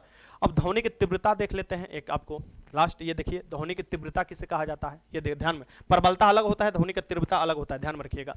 ध्वनि का तीव्रता जिसे इंटेंसिटी कहा जाता है, ठीक, जो ध्वनिक तीव्रता के रूप में भी जाना जाता है, उस क्षेत्र के लंबवत दिशा में प्रति इकाई क्षेत्र ध्वनि द्वारा वहन की जाने वाली शक्ति के रूप में परिभाषित करती है। यानी कि जो ध्वनि होता है एक शक्ति वहन करता है, क्या करता है, शक्ति, एक इकाई क्षेत्र में शक्ति, यानी एक इकाई क्षेत्र में, यानी कि एक इकाई क्षेत्रफल में आप देखिएगा तो, ठीक, तो एक शक्ति अधिक होगा, क्षेत्रफल कम होगा, तो ओबीसी सी बात है, ध्वनि की तीव्रता ज्यादा हो जाएगा।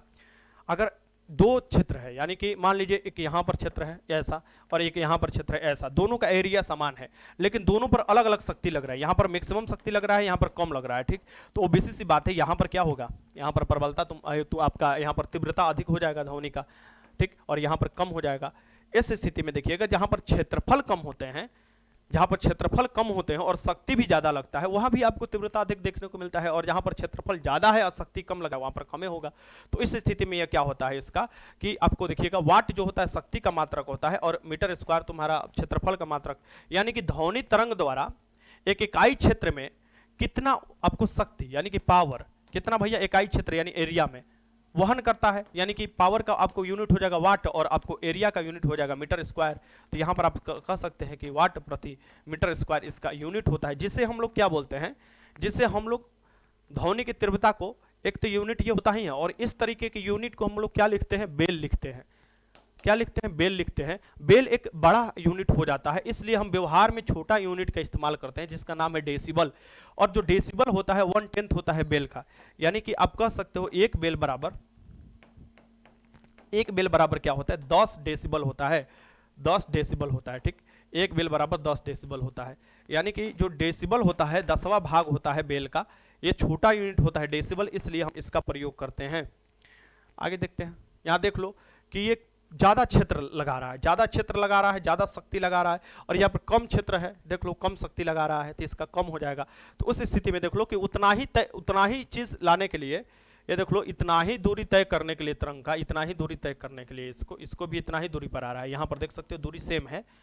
यहाँ पर एरिया देखोगे, यहाँ पर एरिया ज्यादा है, यहाँ पर देखो एरिया कम है, तो यहाँ पर एरिया जब कम है तो इसको कम शक्ति लगाना पड़ रहा है, इसलिए देखोगे ये थोड़ा सा मुंह बैले है, चिड़िया देखोगे थोड़ा से, और यहाँ पर जो है एरिया देखोगे बड़ा है, तो इसको क्या होगा, शक्ति बराबर आपको ज्यादा झोंकना होगा, तभी तो इसके बराबर आपको इसका आएगा ना, ठीक। तो ये देखो मुंह पूरा बैले है, चिड़िया एक अजीब दिखाई दे रहा है, तो ये आपको एक पिक्चर के थ्रू इंगित किया गया है। तो देखो ध्वनि की तीव्रता, ये ध्वनि की तीव्रता किस पर डिपेंड करती है, ध्यान से सुनना, क्योंकि क्वेश्चन बना सकता है स्टेटमेंट के तौर पर। ध्वनि की तीव्रता स्रोत के दूरी के वर्ग के व्युत्क्रमानुपाती होता है, यानी कि दूरी के, अगर हम बोले कि यहां से ध्वनि उत्पन्न हो रहा है और ये आपको व्युत्क्रमानुपाती होगा, यहां पर हम देखेंगे एक आपको यहां पर हो गया, एक यहां पर ए स्थान है और बी स्थान है, यहां से ध्वनि उत्पन्न हुआ, तो कहां पर ध्वनि की तीव्रता अधिक होगा, तो जो नजदीक होगा वहां पर अधिक होगा, जो दूर होगा वहां पर कम होगा, क्योंकि भैया ये क्या होता है, दूरी के वर्ग के व्युत्क्रमानुपाती होता है, यानी इसके वर्ग जो दूरी हो रहा है ना, इसके वर्ग के व्युत्क्रमानुपाती होता है और इसके वर्ग के। तो जहां पर ज्यादा दूरी होगा ओबीसी सी बात है, वहां पर कम पहुंच पाएगा, जहां नजदीक होगा और नजदीक, कहने का मतलब कि जो नजदीक वाला होगा वहां पर ज्यादा आपको तीव्रता ध्वनि का होगा, जहां दूरी होगा वहां पर कम होगा। ठीक, अब ये आयाम के वर्ग के अनुरूपाती होता है। जो आयाम होता है एम्पलीट्यूड होता है, यानी कि आप कह सकते हो, यानी कि ये वाला जितना अधिक होगा, ये वाला जो दूरी है, ये वाला ऊपर ये जो विस्थापन की दूरी है, ये जितना अधिक होगा वहां पर तीव्रता भी आपको ज्यादा दिखाई देता है। तो इसी बोल रहा है कि इसके अनुपाती होता है, डायरेक्टली प्रोपोर्शनल होता है। आवृत्ति के वर्ग के अनुपाती होता है, यानी कि कितना कंपन कर रहा है, ज्यादा कंपन करेगा तो वहां पर क्या होगा, ध्वनि की तीव्रता क्या हो जाएगा, ज्यादा हो जाएगा। 1 सेकंड में कितना तेजी से कंपन करेगा उतना ही उस ध्वनि का तीव्रता अधिक होगा। और माध्यम के घनत्व के भी क्या होता है, अनुक्रमानुपाती होता है, यानी कि समानुपाती आप कह सकते हो कि घनत्व जहां पर अधिक होगा वहां भी ध्वनि की तीव्रता क्या होगा, ज्यादा होगा, जैसे कि ठोस में ज्यादा होगा और गैस में कम होगा। सो ओवरऑल आप कह सकते हो कि मात्र दूरी जो होता है, दूरी ज्यादा रहेगा तो वहां पर कम पहुंच पाएगा, जितना ज्यादा दूरी रहेगा वहां पर आपको ध्वनि जो होगा उसकी तीव्रता कम रहेगा, जितना नजदीक रहेगा जहां से उत्पन्न हो रहा है वहां पर ज्यादा होगा। बाकी आप देख सकते हो कि वर्ग के यानी आयाम के आपको क्या होता है, अनुक्रमानुपाती होता है, आवृत्ति के वर्ग के अनुक्रमानुपाती होता है, माध्यम के घनत्व के अनुक्रमानुपाती होता है। तो जहां पर अनुक्रमानुपाती होता है यानी बढ़ेगा तो बढ़ेगा। ठीक, मनुष्य के अधिकतम व्यवता सीमा 95 डेसिबल है। कहा जाता है कि 95 डेसिबल जो होता है अधिकतम व्यवता, यानी कि इसके ऊपर मनुष्य को नहीं सुनना चाहिए, कान से आपको दिक्कत होने लगता है, यानी ठीक। लेकिन आपको अगर हम बात करें कि WHO यानी वर्ल्ड हेल्थ ऑर्गेनाइजेशन, जिसका मुख्यालय जनेवा में है, 7 अप्रैल 1948 को इसकी स्थापना हुआ था, इसने 45 डेसिबल जो माना है कि आम भाषा में आप लोग 45 डेसिबल का प्रयोग कर सकते हो, यानी बोलचाल में आप क्या कर सकते हो कि 45 डेसिबल का प्रयोग कर सकते हो। 45 डेसिबल के प्रयोग करने में कोई दिक्कत नहीं है, ठीक, आम भाषा में प्रयोग कर सकते हो। लेकिन इससे अधिक अगर करते हो तो दिक्कत होने लगता है। कैसा दिक्कत होने लगता है, चलो ये भी बता देते हैं।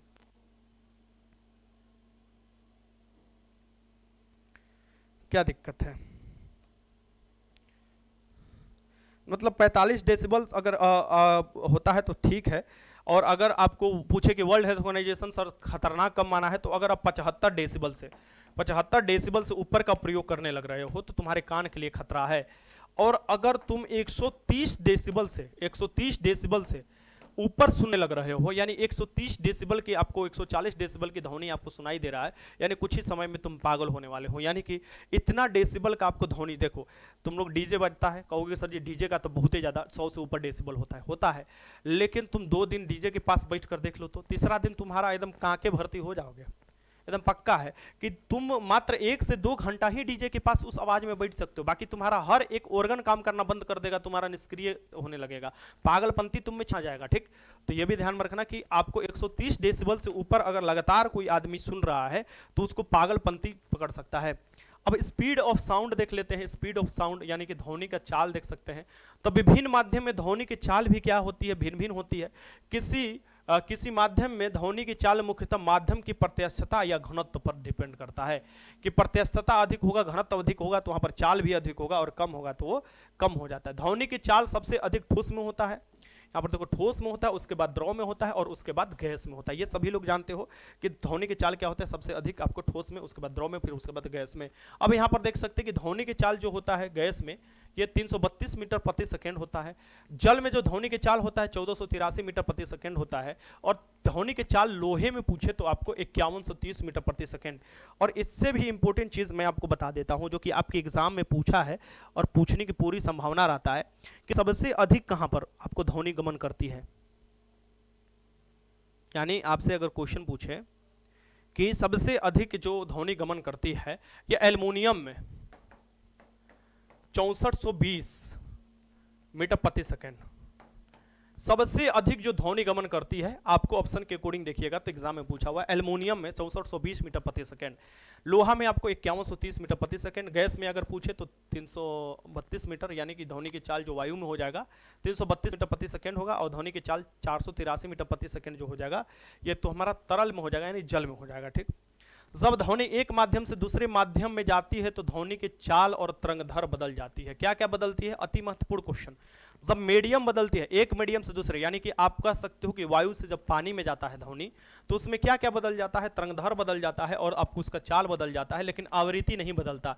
यानी मीडियम बदलने से आवृत्ति नहीं बदलता, कंपन की जो 1 सेकंड में दर है, कितना बार कंपन कर रहा है आपको पार्टिकल के अणु, वो चीज नहीं आपको बदलते। इस बात को ध्यान में रखिए, यानी आवृत्ति सेम रहेगा कोई भी मीडियम होता है तो। ठीक, किसी माध्यम में ध्वनि की चाल आवृत्ति पर निर्भर नहीं करता, यानी कि ध्वनि की जो चाल होती है वो आवृत्ति पर डिपेंड नहीं करती है, इसलिए आपको आवृत्ति कोई फर्क नहीं पड़ता मीडियम बदलने से। ठीक, ध्वनि की चाल पर दाब का प्रभाव, ध्वनि की चाल पर दाब का कोई प्रभाव नहीं पड़ता है, दाब बढ़े घटे कुछ नहीं फर्क पड़ता है, यानी कि ध्वनि की चाल पर दाब का प्रभाव नहीं माना जाता है, कुछ नहीं पड़ता है। ठीक, ध्वनि की चाल पर ताप का प्रभाव, हाँ ध्वनि की चाल जो है आपको ध्वनि का मीडियम में अगर ताप बढ़ाते हैं तो हम देखेंगे माध्यम के ताप बढ़ाने से ध्वनि के चाल भी क्या हो जाता है, बढ़ जाता है।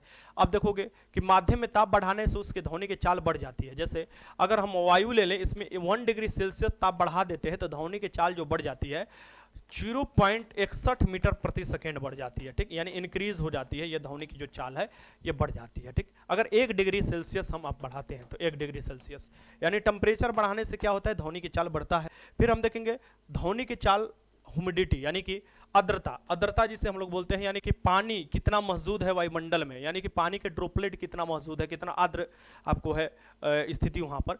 तो अगर नम युक्त वायु होता है तो नम युक्त वायु का घनत्व शुष्क वायु के घनत्व से कम होता है, अतः शुष्क वायु की अपेक्षा नम युक्त वायु में ध्वनि की चाल क्या हो जाती है, अधिक हो जाती है। यानी नमी वाला जो होता है उसमें चाल तुम्हारा बहुत तेज हो जाता है ध्वनि का, यानी जहां नम होगा, आर्द्रता ज्यादा होगा, वहां भी ध्वनि का चाल अधिक हो जाएगा। ठीक, ये तो तुम्हारा रहा ये तो तुम्हारा रहा आपका जो अलग अलग मीडियम में क्या प्रभाव पड़ता है। अब हम देखते हैं कि जो परिसर है ध्वनि तरंग के आवृत्ति का, यानी कितने आवृत्ति तक सुन सकते हैं, कितने आवृत्ति तक कौन जानवर सुनता है, क्या करता है, ये देख लेते हैं।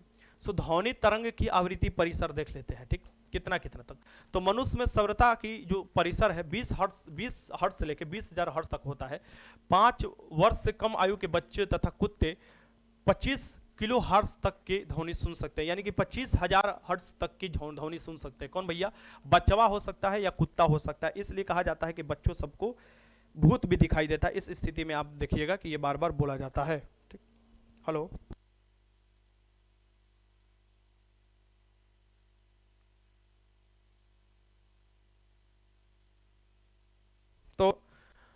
तो हम देखेंगे ध्वनि तरंग की आवृत्ति परिसर, मनुष्य में जो सुनने की क्षमता होती है ये 20 हर्ट्ज से लेकर 20,000 हर्ट्ज के बीच में होती है, लेकिन अगर बचवन को देखें और कुत्ता को देखें तो ये 25,000 हर्ट्ज तक आपको सुन सकता है, यानी कि वैसा भी ध्वनि सुन सकता है जो हम लोग नहीं सुन सकते लेकिन बचवा सुन सकता है। समझ में आया ना, यानी वो ध्वनि सुन सकता है जो कुत्ता सब सुन सकता है। ये सब ध्वनि जो होता है ये बच्चा महसूस करने लगता है, इसलिए देखोगे कभी कभी जो बच्चा सोए रहता है तो रात को उसको कहा जाता है अकेला मत छोड़ो, नेगेटिव जो वेव होते हैं उससे उसको खतरा होता है।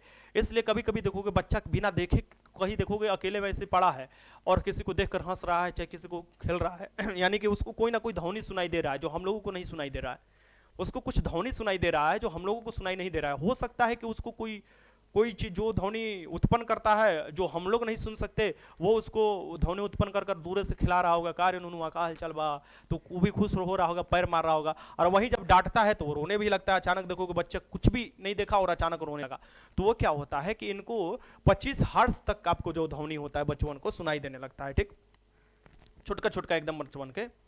अश्रव तरंगे देखते हैं। सबसे पहले हम लोग ध्वनि परिसर के अनुसार अश्रव तरंगे कहा जाता है, जिसे इंफ्रासोनिक वेव कहा जाता है। तो 20 हर्ट्ज के नीचे वाली आवृत्ति की जो ध्वनि होती है इसे हम लोग अश्रव ध्वनि कहते हैं। यह हमारे कान नहीं सुन सकता, यानी मनुष्य के कान सुन नहीं सकता। ये बहुत बड़े आकार के स्रोत से उत्पन्न की जा सकती है, यानी इसका जो उत्पन्न करना है तो इसको उत्पन्न बहुत बड़े आकार के स्रोत से किया जा सकता है। जैसे कि यहाँ पर देख सकते हो कि बिलो आपको 20,000 हर्ट्ज, बिलो 20,000 हर्ट्ज, या माफ करना बिलो 20 हर्ट्ज, यानी 20 हर्ट्ज के बीच नीचे जो होती है उसे अश्रव बोला जाता है। और एनिमल हेयरिंग, यानी ऐसे हाथी उथी जो होती है ये सब आपको सुन लेती है, यानी ये कर सकता है। ठीक, तो ये याद रखिएगा। अब ये जो होता है ये सर जी कौन हो सकता है, तो कंपन करता हुआ सरल लोलक अश्रव ध्वनि उत्पन्न करता है। जो कंपन करता है आपको कौन भैया, सरल लोलक घड़ी, तो वो अश्रव तरंग उत्पन्न करता है, इस बात को ध्यान में रखिएगा। गेंडा हो गया, गेंडे की जो आपको सुनता है एक दूसरे से संपर्क बनाता है। गेंडा आप देखे हो ना, गेंडा, ठीक, वन राइनो जो पाया जाता है, एक सिंग वाला जो पाया जाता है। गेंडा आप देखोगे काजीरंगा असम में पाया जाता है। वैसे ही देखोगे गेंडा जो सुनता है एक दूसरे से बात करता है, ये 5 हर्ट्ज के बीच में बात करता है, ठीक। हाथी तथा वेल अश्रव तरंगे उत्पन्न करते हैं। ध्यान रखना, हाथी तथा वेल जो मछली है, बड़ा बड़ा है ना ये, तो बड़ा स्रोतों से अश्रव तरंगे उत्पन्न किया जा सकता है। भूकंप प्रघाती तरंग से पहले अश्रव तरंगे पैदा करते हैं, यानी भूकंप जो होते हैं प्रघाती तरंग से पहले अश्रव तरंग पैदा करते हैं, जिन्हें कुछ जानवर सुनकर परेशान हो जाते हैं। चिड़िया हो गया, कुत्ता हो गया, ये सब जो है अश्रव तरंगे जब उत्पन्न होता है भूकंप से, ये पहले ही सूंघ लेते हैं और पता कर लेते हैं। उसके बाद आप देखिएगा कि फिर खतरनाक स्थिति आता है भूकंप का, ठीक, तो उनको पहले ही पता चल जाता है। श्रव देखते हैं, ऑडिबल जिसे कहा जाता है, यानी 20 हर्ट्ज से लेकर 20,000 हर्ट्ज के बीच के जो आपको होते हैं, 20 से 20,000 हर्ट्ज के बीच के जो आपको आवृत्ति होती है, इन्हें हम सुन सकते हैं। हमारा कान सुग्राही होता है, सुन सकता है, यानी इसे हम लोग श्रव तरंगे कहते हैं, और ये कान हमारा सुन सकता है, मनुष्य के कान इसे आराम से सुन सकता है, ठीक।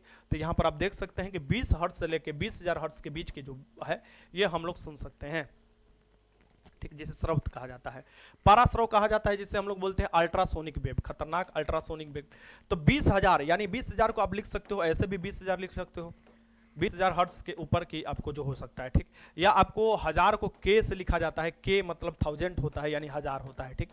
इसको ऐसे भी लिख सकते हो कि 20,000 से अधिक आवृत्ति की ध्वनि को पराश्रव ध्वनि या पराध्वनि कहते हैं। मनुष्य को कान इसे नहीं सुन सकता, मनुष्य इसे भी नहीं सुन सकता है, परंतु कुछ जानवर जैसे कुत्ता, बिल्ली, चमगादड़ आदि इसे सुन सकते हैं, यानी कुत्ता, बिल्ली, चमगादड़ इसका उपयोग भी करते हैं, सुन भी सकते हैं। यहाँ पर आप देख सकते हो कि चमगादड़ के बारे में पूछता है कि कौन तो पराश्रव ध्वनि उत्पन्न करता है, कौन भैया, चमगादड़। यहाँ पर आप देख सकते हो कि ये 20,000 हर्ट्ज से ऊपर की जो उत्पन्न किया जाता है तो उसे सुन सकता है आपको चमगादड़।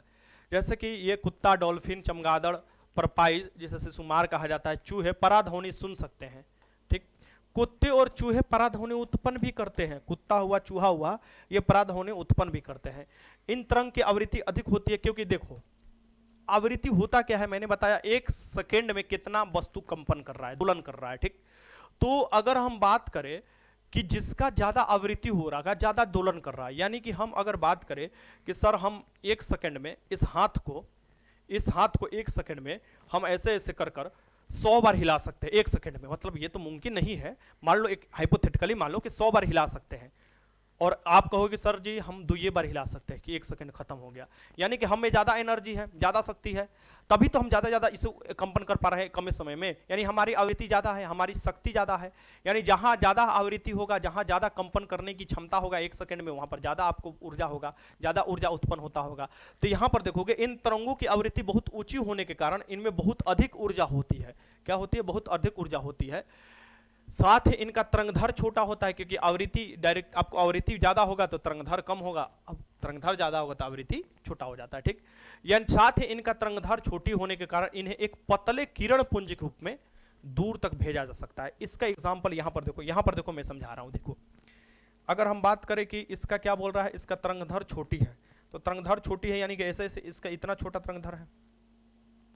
और यहीं पर अगर हम बात करें कि कोई ध्वनि है, इसका तरंगधर देखो ऐसे, इसका तरंगधर आपको ये हो गया ना, इतना हो गया इसका तरंगधर, इतना बड़ा, ठीक।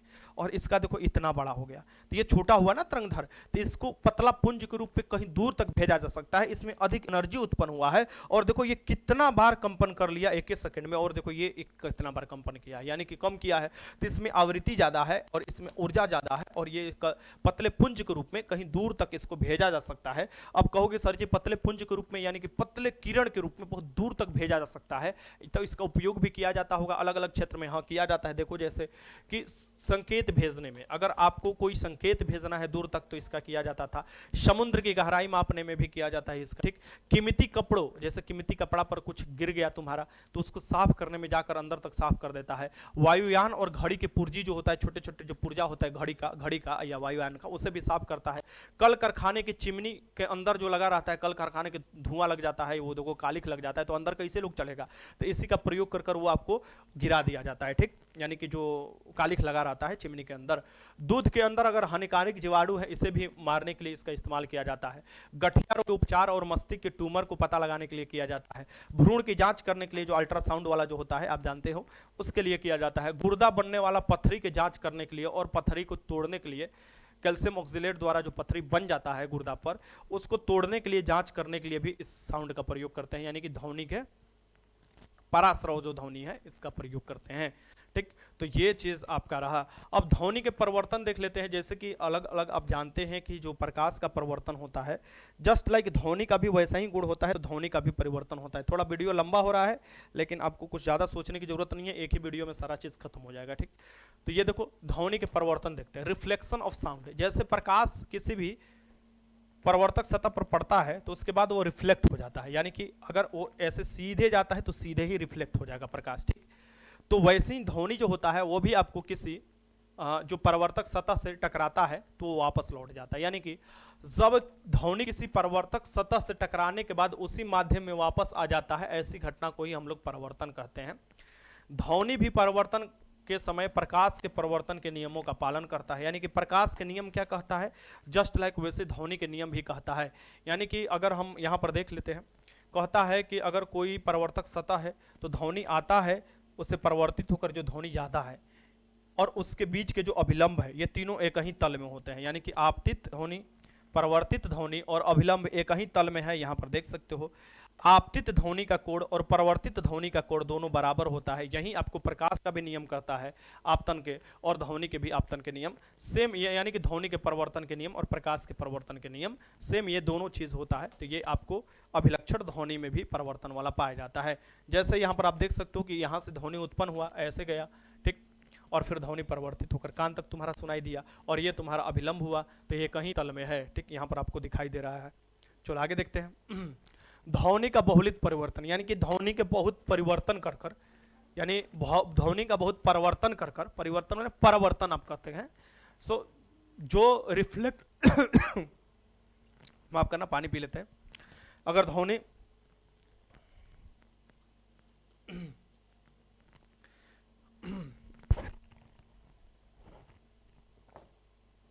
हाँ, ध्वनि जो है परावर्तित होता है, यानी परिवर्तन होता है, तो इसका प्रयोग हम विभिन्न उपयोग लाई जाने वाली, आप कह सकते हो कि विभिन्न उपयोग लाई जाने वाली मशीन में कर सकते हैं।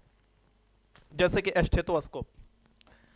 स्टेथोस्कोप क्या होता है, जिसे आम भाषा में आप डॉक्टर का आला बोलते हैं, जो दिल का तुम्हारा धड़कन मापता है। ठीक, यानी कि ये जो स्टेथोस्कोप होता है यह एक चिकित्सीय यंत्र है जो कि मानव शरीर के अंदर हृदय और फेफड़ों में उत्पन्न ध्वनि सुनने में काम आता है। धक धक धक धक जो तुम्हारा ध्वनि करता है तो आला कान में लगाकर जो सुना जाता है, ये भी ध्वनि के परिवर्तन पर ही होता है। तो इसमें क्या होता है कि हृदय की धड़कन स्टेथोस्कोप के माध्यम से पता चल पाता है कि कितना बार धड़क रहा है। या आप कह सकते हो कि हॉर्न जो बजाया जाता है वो भी आपको सेम सिद्धांत पर, बिगुल हो गया या मेगाफोन हो गया, ये ध्वनि के परिवर्तन के सिद्धांत पर काम करते हैं। अब प्रतिध्वनि क्या होते हैं, हम लोग परिवर्तन तो देख लिए, प्रतिध्वनि भी होते होंगे, जिसे हम लोग इक्को कहते हैं। जैसे कि आप जाओगे पहाड़ वाला क्षेत्र में, एक बार किसी का नाम लेकर चिल्लाते हो तो वो बार बार नाम गूंजते रहता है, उसे कहा जाता है इक्को। यानी कि जब ध्वनि तरंग दूर स्थित किसी डिड टावर या पहाड़ से टकराकर परिवर्तित होती है तो इस परिवर्तित ध्वनि को ही प्रतिध्वनि कहा जाता है।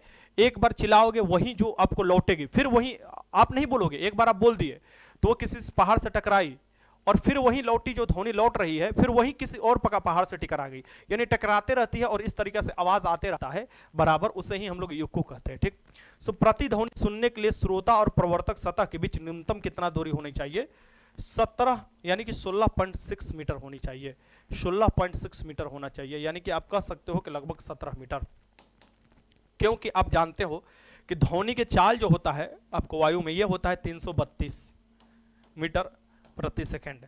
और एक बात आप ये भी जानते हो कि जो ध्वनि होता है तुम्हारे दिमाग पर 1/10 सेकंड तक बना रहता है। कितना, 1/10, 1/10, 1/10 सेकंड तक तुम्हारे दिमाग पर। तो एक पहले खत्म होगा तब ना तुम्हारा दूसरा सुनाई देगा जी। यानी कि 1/10 तक तो तुम्हारे दिमाग पर एक ध्वनि, यानी कि हम अमित बोले तो ये तुम्हारा 1/10 तक दिमाग पर बना रहेगा अमित। ठीक, यानी 1/10वां जो सेकंड हुआ तब तक तुम्हारे दिमाग पर बना रहता है।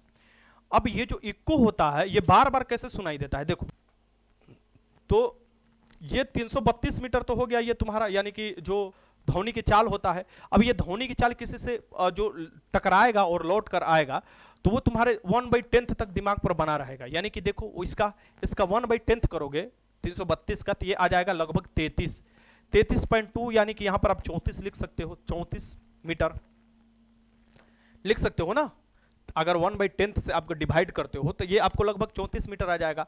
यानी कि 34 मीटर कब होगा, किस स्थिति में, जब तुम्हारा कोई भी चीज जा रहा है लौटकर तुम्हारे पास आ रहा है, तो सिर्फ जाने के लिए क्या होगा, यानी के लिए जिस सुनने के लिए जो प्रवर्तक सतह है वो कितना होना चाहिए, तो इसमें 2 से भाग दे दो, 2 से भाग दोगे तो ये लगभग 17 आ जाता है।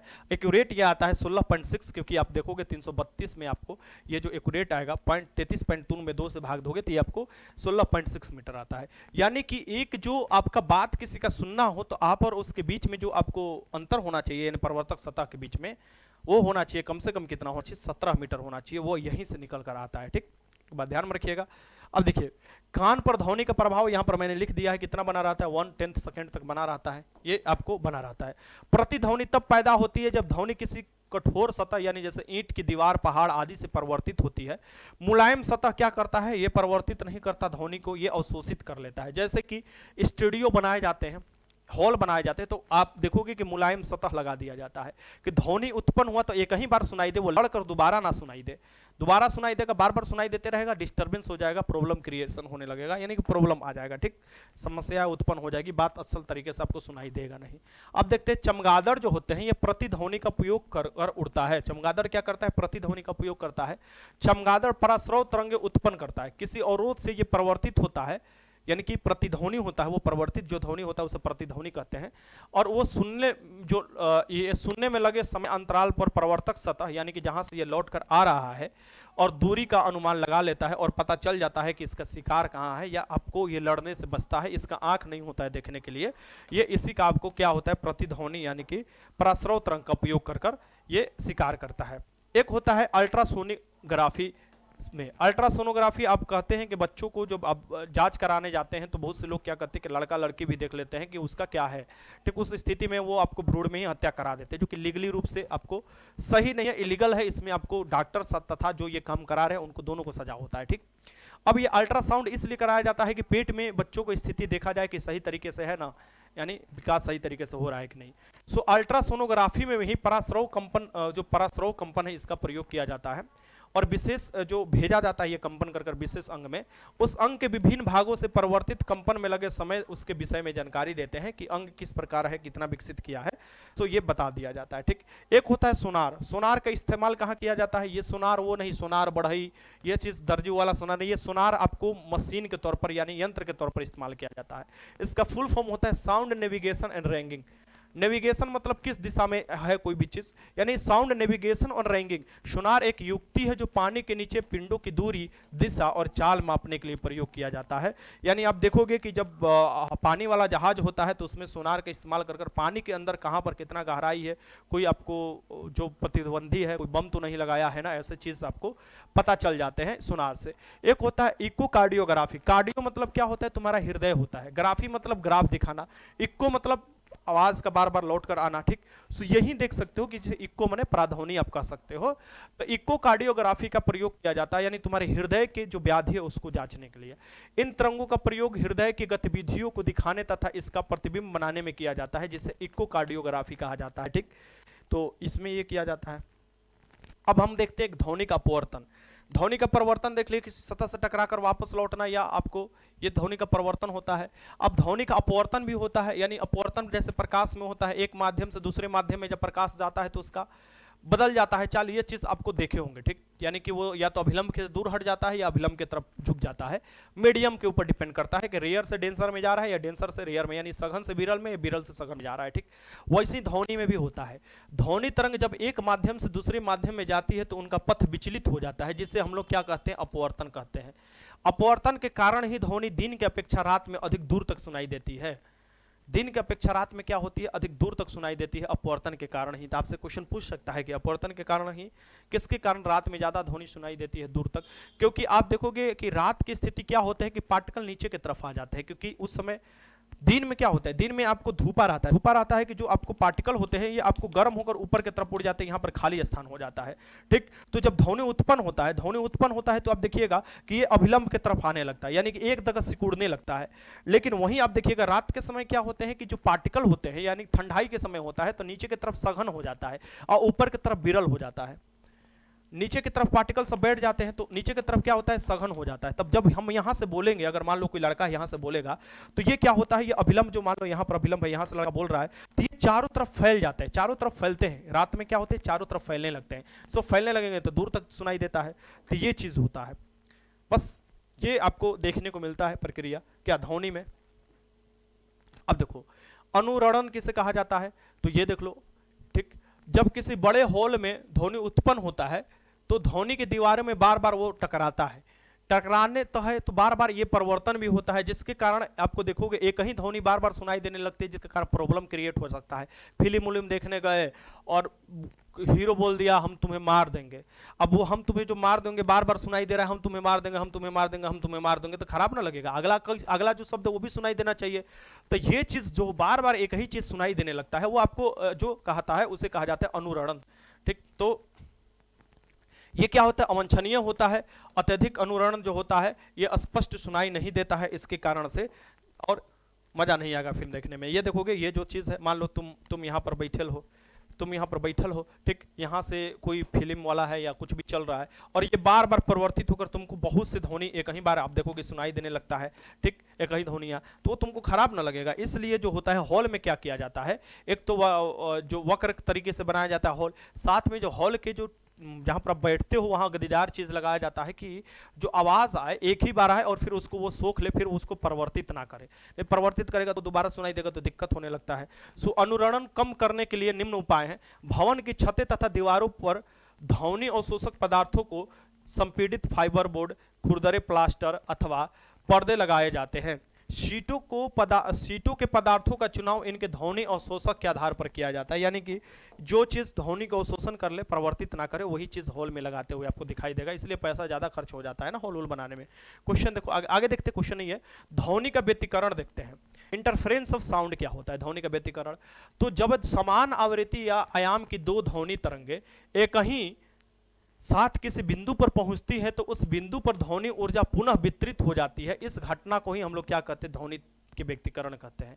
यानी कि अगर मान लो कि यहाँ पर कोई समान क्या हो रहा है, आवृत्ति है और समान आयाम है, यानी एम्पलीट्यूड है, यानी एक ध्वनि तरंग यहाँ से ऐसे से चलती है, यहाँ से आएगी यहाँ पर, ठीक, फिर सेम एक ध्वनि तरंग देखोगे यहाँ से आपको उत्पन्न हुई है और यहाँ से आएगी यहाँ पर, तो ये भी देखो दोनों तरफ से अपोजिट साइड से दोनों ध्वनि तरंगे आ गई, तो दोनों यहाँ पर विनाश की स्थिति में आ जाता है, तो ये ध्वनि तरंगे एक सीधी रेखा में बन जाता है। आगे देखो पढ़ेंगे, पहले वो समझा देते हैं आपको। देखो यहाँ पर जब ध्वनि तरंगे उस बिंदु पर एक ही काला यानी एक ही फेज में पहुंचती है तो उस ध्वनि की तीव्रता अधिकतम होती है। इसे संपोषी यानी इससे आपको कंस्ट्रक्टिव व्यतिकरण कहा जाता है। जब एक ही आपको मिलेगी नहीं, अपोजिट दिशा से नहीं मिलेगी, ऐसे ही आपको एक ही दिशा में ऐसे आपको जाएगी, एक ही दिशा में जाएगी, तो यहाँ पर एनर्जी क्या होगा, एक ही दिशा में जाएगी तो अधिक होगा, उसे ही हम लोग क्या बोलेंगे, संपोषी, यहाँ पर बोलते हैं संपोषी व्यतिकरण कहते हैं। लेकिन यदि दोनों तरंगे विपरीत कला में मिलती है, यानी विपरीत कला में, एक आपको नीचे से आ रही है एक ऊपर से, यानी एक तरंग जो आ रही है ऐसे आ रही है, ठीक, ऐसे यहाँ पर आ गई मान लो, ठीक, यहाँ पर देख लो ये यहाँ पर आई, और एक तरंग जो है ऐसे आई, यहां से यहां पर आई, तो दोनों एक ही कला में देखो विपरीत दिशा से मिल रही है। यहां पर क्या होगा, ये डिस्ट्रक्टिव वेव आपको हो जाएगा, यानी कि डिस्ट्रक्टिव व्यतिकरण देखने को मिलता है, ठीक। तो इस स्थिति में ये एकदम सिंगल की तरफ इसे निरूपित कर सकते हैं, जाता है, ठीक। तो वो आपको दोनों तरंगे पता होना चाहिए। अब देखिए ध्वनि का विवर्तन देख लेते हैं। ध्वनि का विवर्तन आप आम जिंदगी में भी देखे होंगे, जैसे बहुत लोग बोलते हैं कि कम बोला करो, दीवालों को कान होती है, तो वो चीज इसमें देखने को मिलेगा। एक लड़का बताया था इस बारे में। ध्वनि के विवर्तन देखो, डिफ्रेक्शन ऑफ साउंड, ध्वनि का तरंगधर लगभग 1 मीटर के कोटि का होता है, जो लंबाई वाला होता है। अतः जब किसी कोटि का कोई अवरोध ध्वनि के मार्ग में आता है तो ध्वनि अवरोधक के किनारे से मुड़कर आगे बढ़ जाती है, तो घटना ध्वनि के विवर्तन कहलाता है। जैसे आप देखोगे कि एक किनारे पर लोग खड़े हैं और जस्ट उसके बीच में ऐसे दीवार आ गया है, जैसे यहाँ पर देख लो, और उसके बगल में कोई लड़का खड़ा है, यहाँ पर देखो, ये देखो यहां से कोई लड़का बोल रहा है, ठीक, और यहां पर मान लो एक और लड़का खड़ा है, 2 लड़के हैं यहाँ पर बात कर रहे हैं वो, लेकिन एक लड़का यहाँ भी खड़ा है और ध्वनि का दीवार यहाँ पर आकर खत्म होता है, फिर यहाँ से शुरुआत होता है। तो ये जो बोलेगा ना, इसको तो सुनाई देगा हिसाब साफ है, इसके बगल में भी ये देखोगे ये ध्वनि क्या होती है, यहाँ से मुड़ जाती है। तो ध्वनि के मुड़ना ही क्या होता है, वो विवर्तन होता है, और ये मुड़कर इस लड़के को भी सुनाई दे देगी, ठीक। तो कहा जाता है कि ध्वनि के कान मतलब दीवार के कान होते हैं, वो भी सुन लिया। तो ध्वनि का विवर्तन मतलब ध्वनि जो है मुड़कर सुनाई जो देता है, अक्सर ये अपने लाइफ में देखने को मिलता है। अब हम देख लेते हैं इंपॉर्टेंट और जरूरी वाला डॉपलर प्रभाव क्या होता है। हर एक चीज हम देख रहे हैं, डॉपलर इफेक्ट। जब किसी ध्वनि स्रोत और श्रोता के बीच की अपेक्षित गति होती है तो श्रोता की ध्वनि की आवृत्ति उसके वास्तविक आवृत्ति से अलग सुनाई देती है। ये कब देखने को मिलता है? जब ट्रेन तुम्हारे सामने आता है, तो तुम भी सामने से आ रहे हो, ट्रेन वो भी उधर से आ रहा है, तुम भी इधर से जा रहे हो, दोनों में गति है, दोनों श्रोता और आपको जो है स्रोत, दोनों स्रोत यानी कि जहां से ट्रेन स्रोत हो गया तुम्हारा, वहां से ध्वनि उत्पन्न हो रहा है, श्रोता तुम हो गए, दोनों आ रहे हो समीप में, तुमको क्या होगा? डॉपलर प्रभाव के अकॉर्डिंग तुमको ज्यादा ध्वनि सुनाई देगा, यानी तेज ध्वनि सुनाई देंगे। दोनों दूर जा रहे हो तो तुमको क्या होगा? डॉपलर प्रभाव के अंदर तुम दूर जा रहे हो, अपोजिट साइड में जा रहे हो तो तुमको ध्वनि कम सुनाई देता है। यही तुम्हारा क्या होता है? नजदीक आने पर ज्यादा सुनाई देगा, दूर जाने पर कम सुनाई देता है, यही डॉपलर प्रभाव है।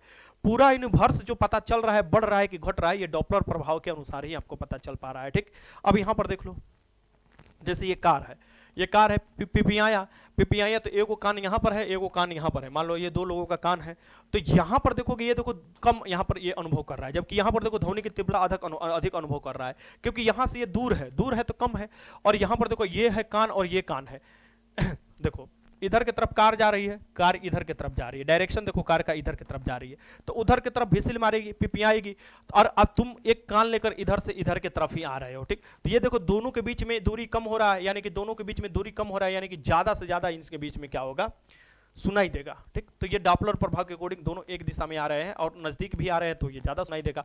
जबकि तुम्हारा कान यहाँ पर है, तुम भी इसी दिशा में जा रहे हो भरसक, लेकिन ये गाड़ी भी तेजी से उस दिशा में जा रही है, दोनों के बीच की दूरी जो है बढ़ गई, दूरी बढ़ गई, तो जिस दिशा में तुमको क्या होगा? तुम्हारा कान जो है कम अनुभव करेगा ध्वनि का। यहाँ पर नजदीक है, यहाँ पर आप देखोगे बोनट यहाँ पर दिखाई दे रहा है, ज्यादा हो जाएगा, यहाँ पर कम होगा, यानी कि श्रोता और स्रोत के बीच की जब दूरी ज्यादा होती है तो डॉपलर प्रभाव के अनुसार जो ध्वनि कम सुनाई देगा, और जब दूरी जो श्रोता और स्रोत के बीच दूरी नजदीक होने लगती है तो वो ज्यादा सुनाई देने लगता है ध्वनि। अब मैक संख्या क्या होता है, इसे भी देख लो, क्वेश्चन बना हुआ है आपके एग्जाम में अक्सर इस क्वेश्चन पूछे जाते हैं, मैक संख्या क्या होते हैं। ठीक, तो देखो किसी माध्यम में किसी पिंड की चाल तथा उसी माध्यम में उसी ताप और दाब संतुलित है, उसी परिस्थिति में ध्वनि के चाल के अनुपात को उस वस्तु की मैक संख्या कहता है। मैक संख्या क्या होता है? मान लो एक कोई वस्तु है ए, इसका जो चाल है सेम माध्यम में, कोई भी माध्यम हो, उसका जो चाल है 320 है, 320 मीटर प्रति सेकेंड है। ठीक, तो हम इसका मैक संख्या कैसे निकालेंगे? तो हम सबसे पहले इसका चाल लिखेंगे, कितना भैया? 330 मीटर प्रति सेकेंड,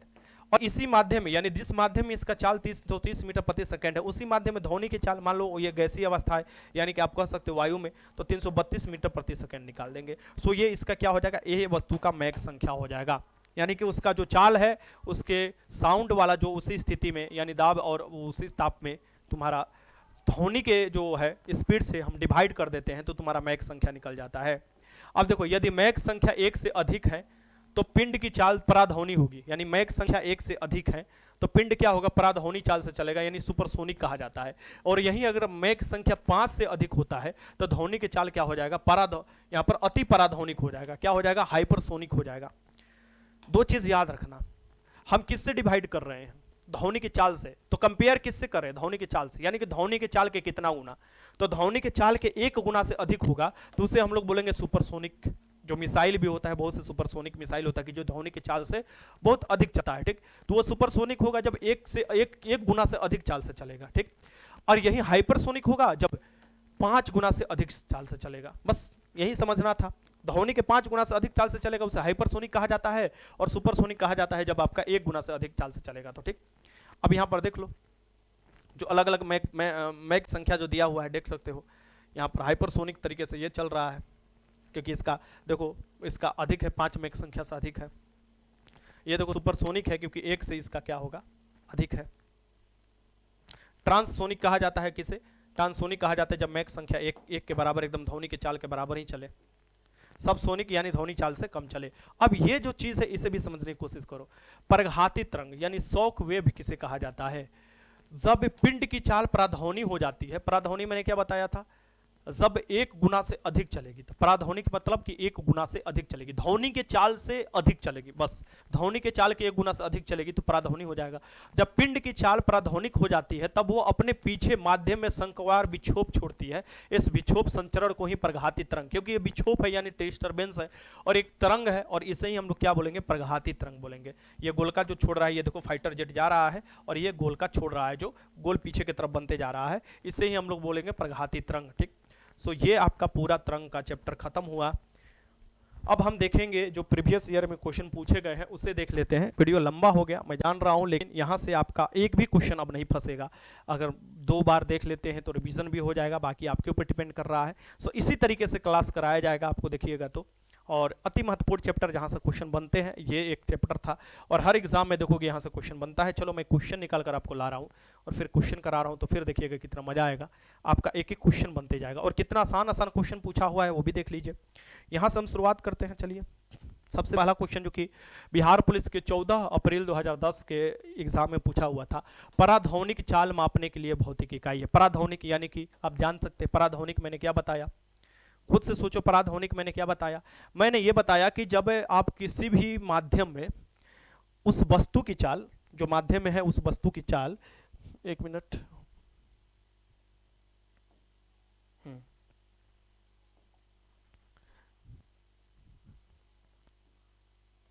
हाँ, उस वस्तु की चाल और उसी में आपको ध्वनि के चाल से अगर डिवाइड कर देते हैं तो वही तुम्हारा निकल कर आ जाता है मैक संख्या। ठीक, तो पराध्वनिक जो चाल होते हैं, जो फाइटर जेट का जो चाल मापा जाता है वो मैक संख्या में मापा जाता है। मैक संख्या में मापा जाता है। इसका आंसर क्या हो जाएगा? यहाँ पर आपका बी हो जाएगा, जो कि लास्ट ही में मैंने आपको पढ़ाया। ठीक, और ये सभी आप जाकर पढ़ सकते हैं, कोई भी बुक में मजा से आप पढ़िएगा। सो ये बिहार पुलिस के लिए जो मैं करा रहा हूँ उसे देख लीजिएगा, और अगर आप चाहते हैं तो ये सफलता बैच जितना जल्दी हो सके ज्वाइन कीजिए। पढ़ाया जाएगा वही 160 टॉपिक जहां से क्वेश्चन आता है, ज्यादा उलबुल नहीं पढ़ाया जाएगा। और ये आपको इस तरीके से पढ़ाया जाएगा कि आपका लगभग 70 से 75 क्वेश्चन एग्जाम में देखने को मिल जाए। ठीक, अपने तरफ के तरीके से बहुत कोशिश मैं करूंगा कि हर तरीके से आपके अनुरूप में उतर पाऊं। चलिए क्वेश्चन 2 देखिए, तरंग जो कि धातुओं में संचारित होती है। तरंग जो धातुओं में संचारित होती है, मैं लिंक नीचे दे दूंगा बैच का, सफलता बैच का, देख लीजिएगा। ठीक, ज्वाइन कर सकते हैं। तो तरंग जो धातुओं में संचारित होती है वो कैसी तरंग होती है ये बताना है, लगाइए। तो केवल अनुदैर्ध्य, तो केवल अनुप्रस्थ तरंग जो धातुओं में संचारित होती है ये किस तरीके से तरंग होती है? चलिए लगाइए।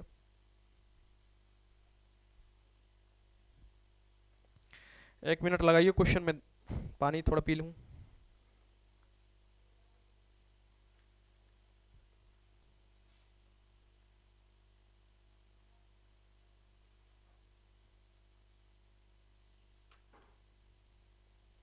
चलिए आप लोग क्वेश्चन लगाइए।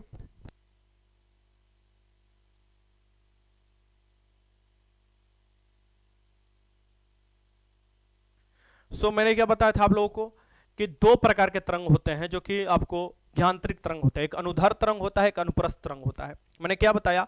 अनुप्रस्थ तरंग 2 मीडियम में गमन करता है। एक तो द्रव के सतह पर जैसे कि पानी में, पोखरा में तुमने ढेला मारा वो दिखाई, और एक धातु यानी ठोस में।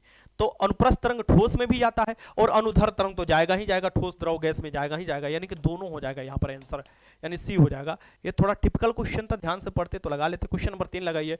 एक तरंग 0.8 सेकेंड में 24 चक्र पूरा करती है तो तरंग की आवृत्ति क्या होगी? देखो मैंने क्या बताया था कि आवृत्ति की कहा जाता है कि 1 सेकेंड में कितना उन्होंने चक्र पूरा किया, यानी कितना दोलन किया 1 सेकेंड में। अब ये दे रहा है कि 0.8 सेकेंड में 24 चक्र पूरा करती है तो तरंग की आवृत्ति क्या होगी? चलो बताइए। तो यहां पर हम क्या करेंगे कि ये 24 चक्र पूरा करती है तो यहां पर हम भागा कर लेंगे क्या भैया 24 में।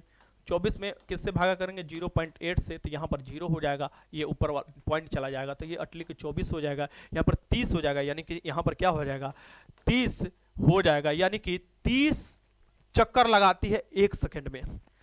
ये 30 हर्ट्ज इसका क्या हो जाएगा? आंसर हो जाएगा। ठीक, तो यहाँ पर 30 हर्ट्ज यहाँ पर आंसर लगा लीजिएगा। चलिए आगे चलते हैं। फिर है कि जब ध्वनि तरंगे चलती है तो ये अपने साथ ले जाती है। ध्वनि तरंगे चलती है तो अपने साथ, ओबीसी सी बात है, ध्वनि तरंगे क्या होती है? एक प्रकार की ऊर्जा होती है, और ध्वनि तरंगे चलती है तो अपने साथ ऊर्जा लेकर जाती है, मैंने ऊपर ही बताया। क्वेश्चन नंबर 5 है, किस माध्यम में ध्वनि का वेग अधिकतम होगा? तो माध्यम चाहिए ही चाहिए, और किसमें वेग अधिकतम होता है?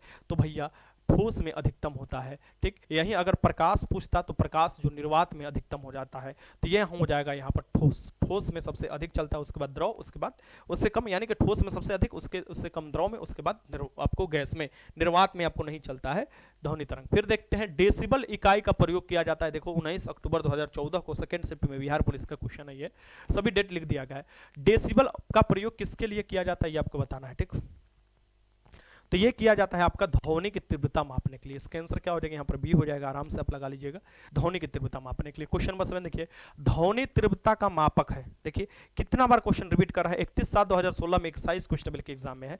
तो ध्वनि की तीव्रता का मापक क्या है, यहाँ पर आपका डेसिबल हो जाएगा, इसे भी लगा लीजिएगा। ठीक, आगे देखते हैं, स्पष्ट प्रतिध्वनि तभी सुनी जा सकती है जब प्रवर्तक सतह के ध्वनि स्रोतों की न्यूनतम दूरी होनी चाहिए। सो मैंने बताया था कि प्रवर्तक और सतह के बीच की न्यूनतम दूरी कितनी होनी चाहिए, 17 मीटर होनी चाहिए, तभी आपको स्पष्ट ध्वनि सुनाई देगा।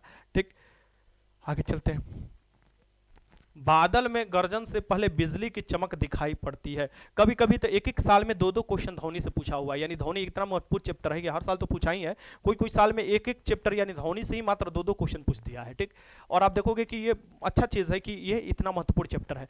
बादल के गर्जन से पहले बिजली की चमक दिखाई देती है, इसका क्या कारण है, क्योंकि आप जानते हैं कि जो लाइट होता है, speed of light, speed of जो लाइट होता है वो होता है आपका 3 × 10⁸ मीटर प्रति सेकंड, यानी 3 लाख किलोमीटर प्रति सेकंड होता है। किलोमीटर में लिखोगे तो 3 × 10⁵ किलोमीटर प्रति सेकंड हो जाएगा। वही ध्वनि की स्पीड ऑफ जो साउंड होता है, स्पीड ऑफ साउंड जो होता है 332 मीटर प्रति सेकंड होता है। तो देख सकते हो कि ध्वनि कम चाल से चल रही है और प्रकाश अधिक, तो इसलिए प्रकाश पहले दिखाई देता है और ध्वनि बाद में, यानी प्रकाश का वेग अधिक होता है। और बीसी सी बात है, इसका कारण क्या है, प्रकाश का वेग अधिक होता है।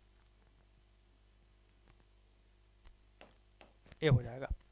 आगे देख लेते हैं क्वेश्चन कि नीचे दिए गए 4 माध्यम में से उस माध्यम को पहचानिए जिससे होकर ध्वनि तीव्रतम करती है, यानी ध्वनि स्पीड से गमन करेगी। 22 अक्टूबर 2017 का पेपर है, सेकंड शिफ्ट का पेपर है, और ये बताना है कि इसमें ध्वनि तीव्रतम गति करेगी। ये कौन सा हो जाएगा, लकड़ी, जल, वायु, ईंट। ईंट जो होता है ठोस होता है, और ठोस में आप देखोगे सबसे अधिक तीव्र गति से गमन करेगी। क्वेश्चन आगे देखिए 11, ध्वनि तरंग नहीं चल सकती है, ये 16/6/2019 को फॉरेस्ट गार्ड के क्वेश्चन में है कि ध्वनि तरंग के लिए मीडियम चाहिए और मीडियम में चलेगा, और निर्वात आप देखिएगा इसमें माध्यम नहीं है, कण नहीं है, इसलिए आपको निर्वात में यह गमन नहीं करेगा, इस बात को ध्यान में रखिए। क्वेश्चन 12 देखिए, ध्वनि की प्रबलता किससे मापी जाती है। प्रबल ध्वनि जो होता है, ये जो ध्वनि की प्रबलता होता है, ये देखोगे हर्ट्ज, फैराडे, डेसिबल, डेसिबल में मापा जाता है, डेसिबल। इसका आंसर बी हो जाएगा। वाट जो होता है शक्ति का यूनिट होता है, हर्ट्ज आवृत्ति होता है, और आपको फैराडे तो होगा नहीं इसमें। चलो आगे देखते हैं क्वेश्चन नंबर 13, मानव के लिए श्रव्य आवृत्ति की, यानी कि मानव जो सुन सकता है, सो मानव को जो सुन सकता है उसकी आवृत्ति कितनी होनी चाहिए। सो मानव की सुनने वाला आवृत्ति होना चाहिए 20 हर्ट्ज से लेके, 20 हर्ट्ज से लेके कितना, 20,000 हर्ट्ज के बीच में।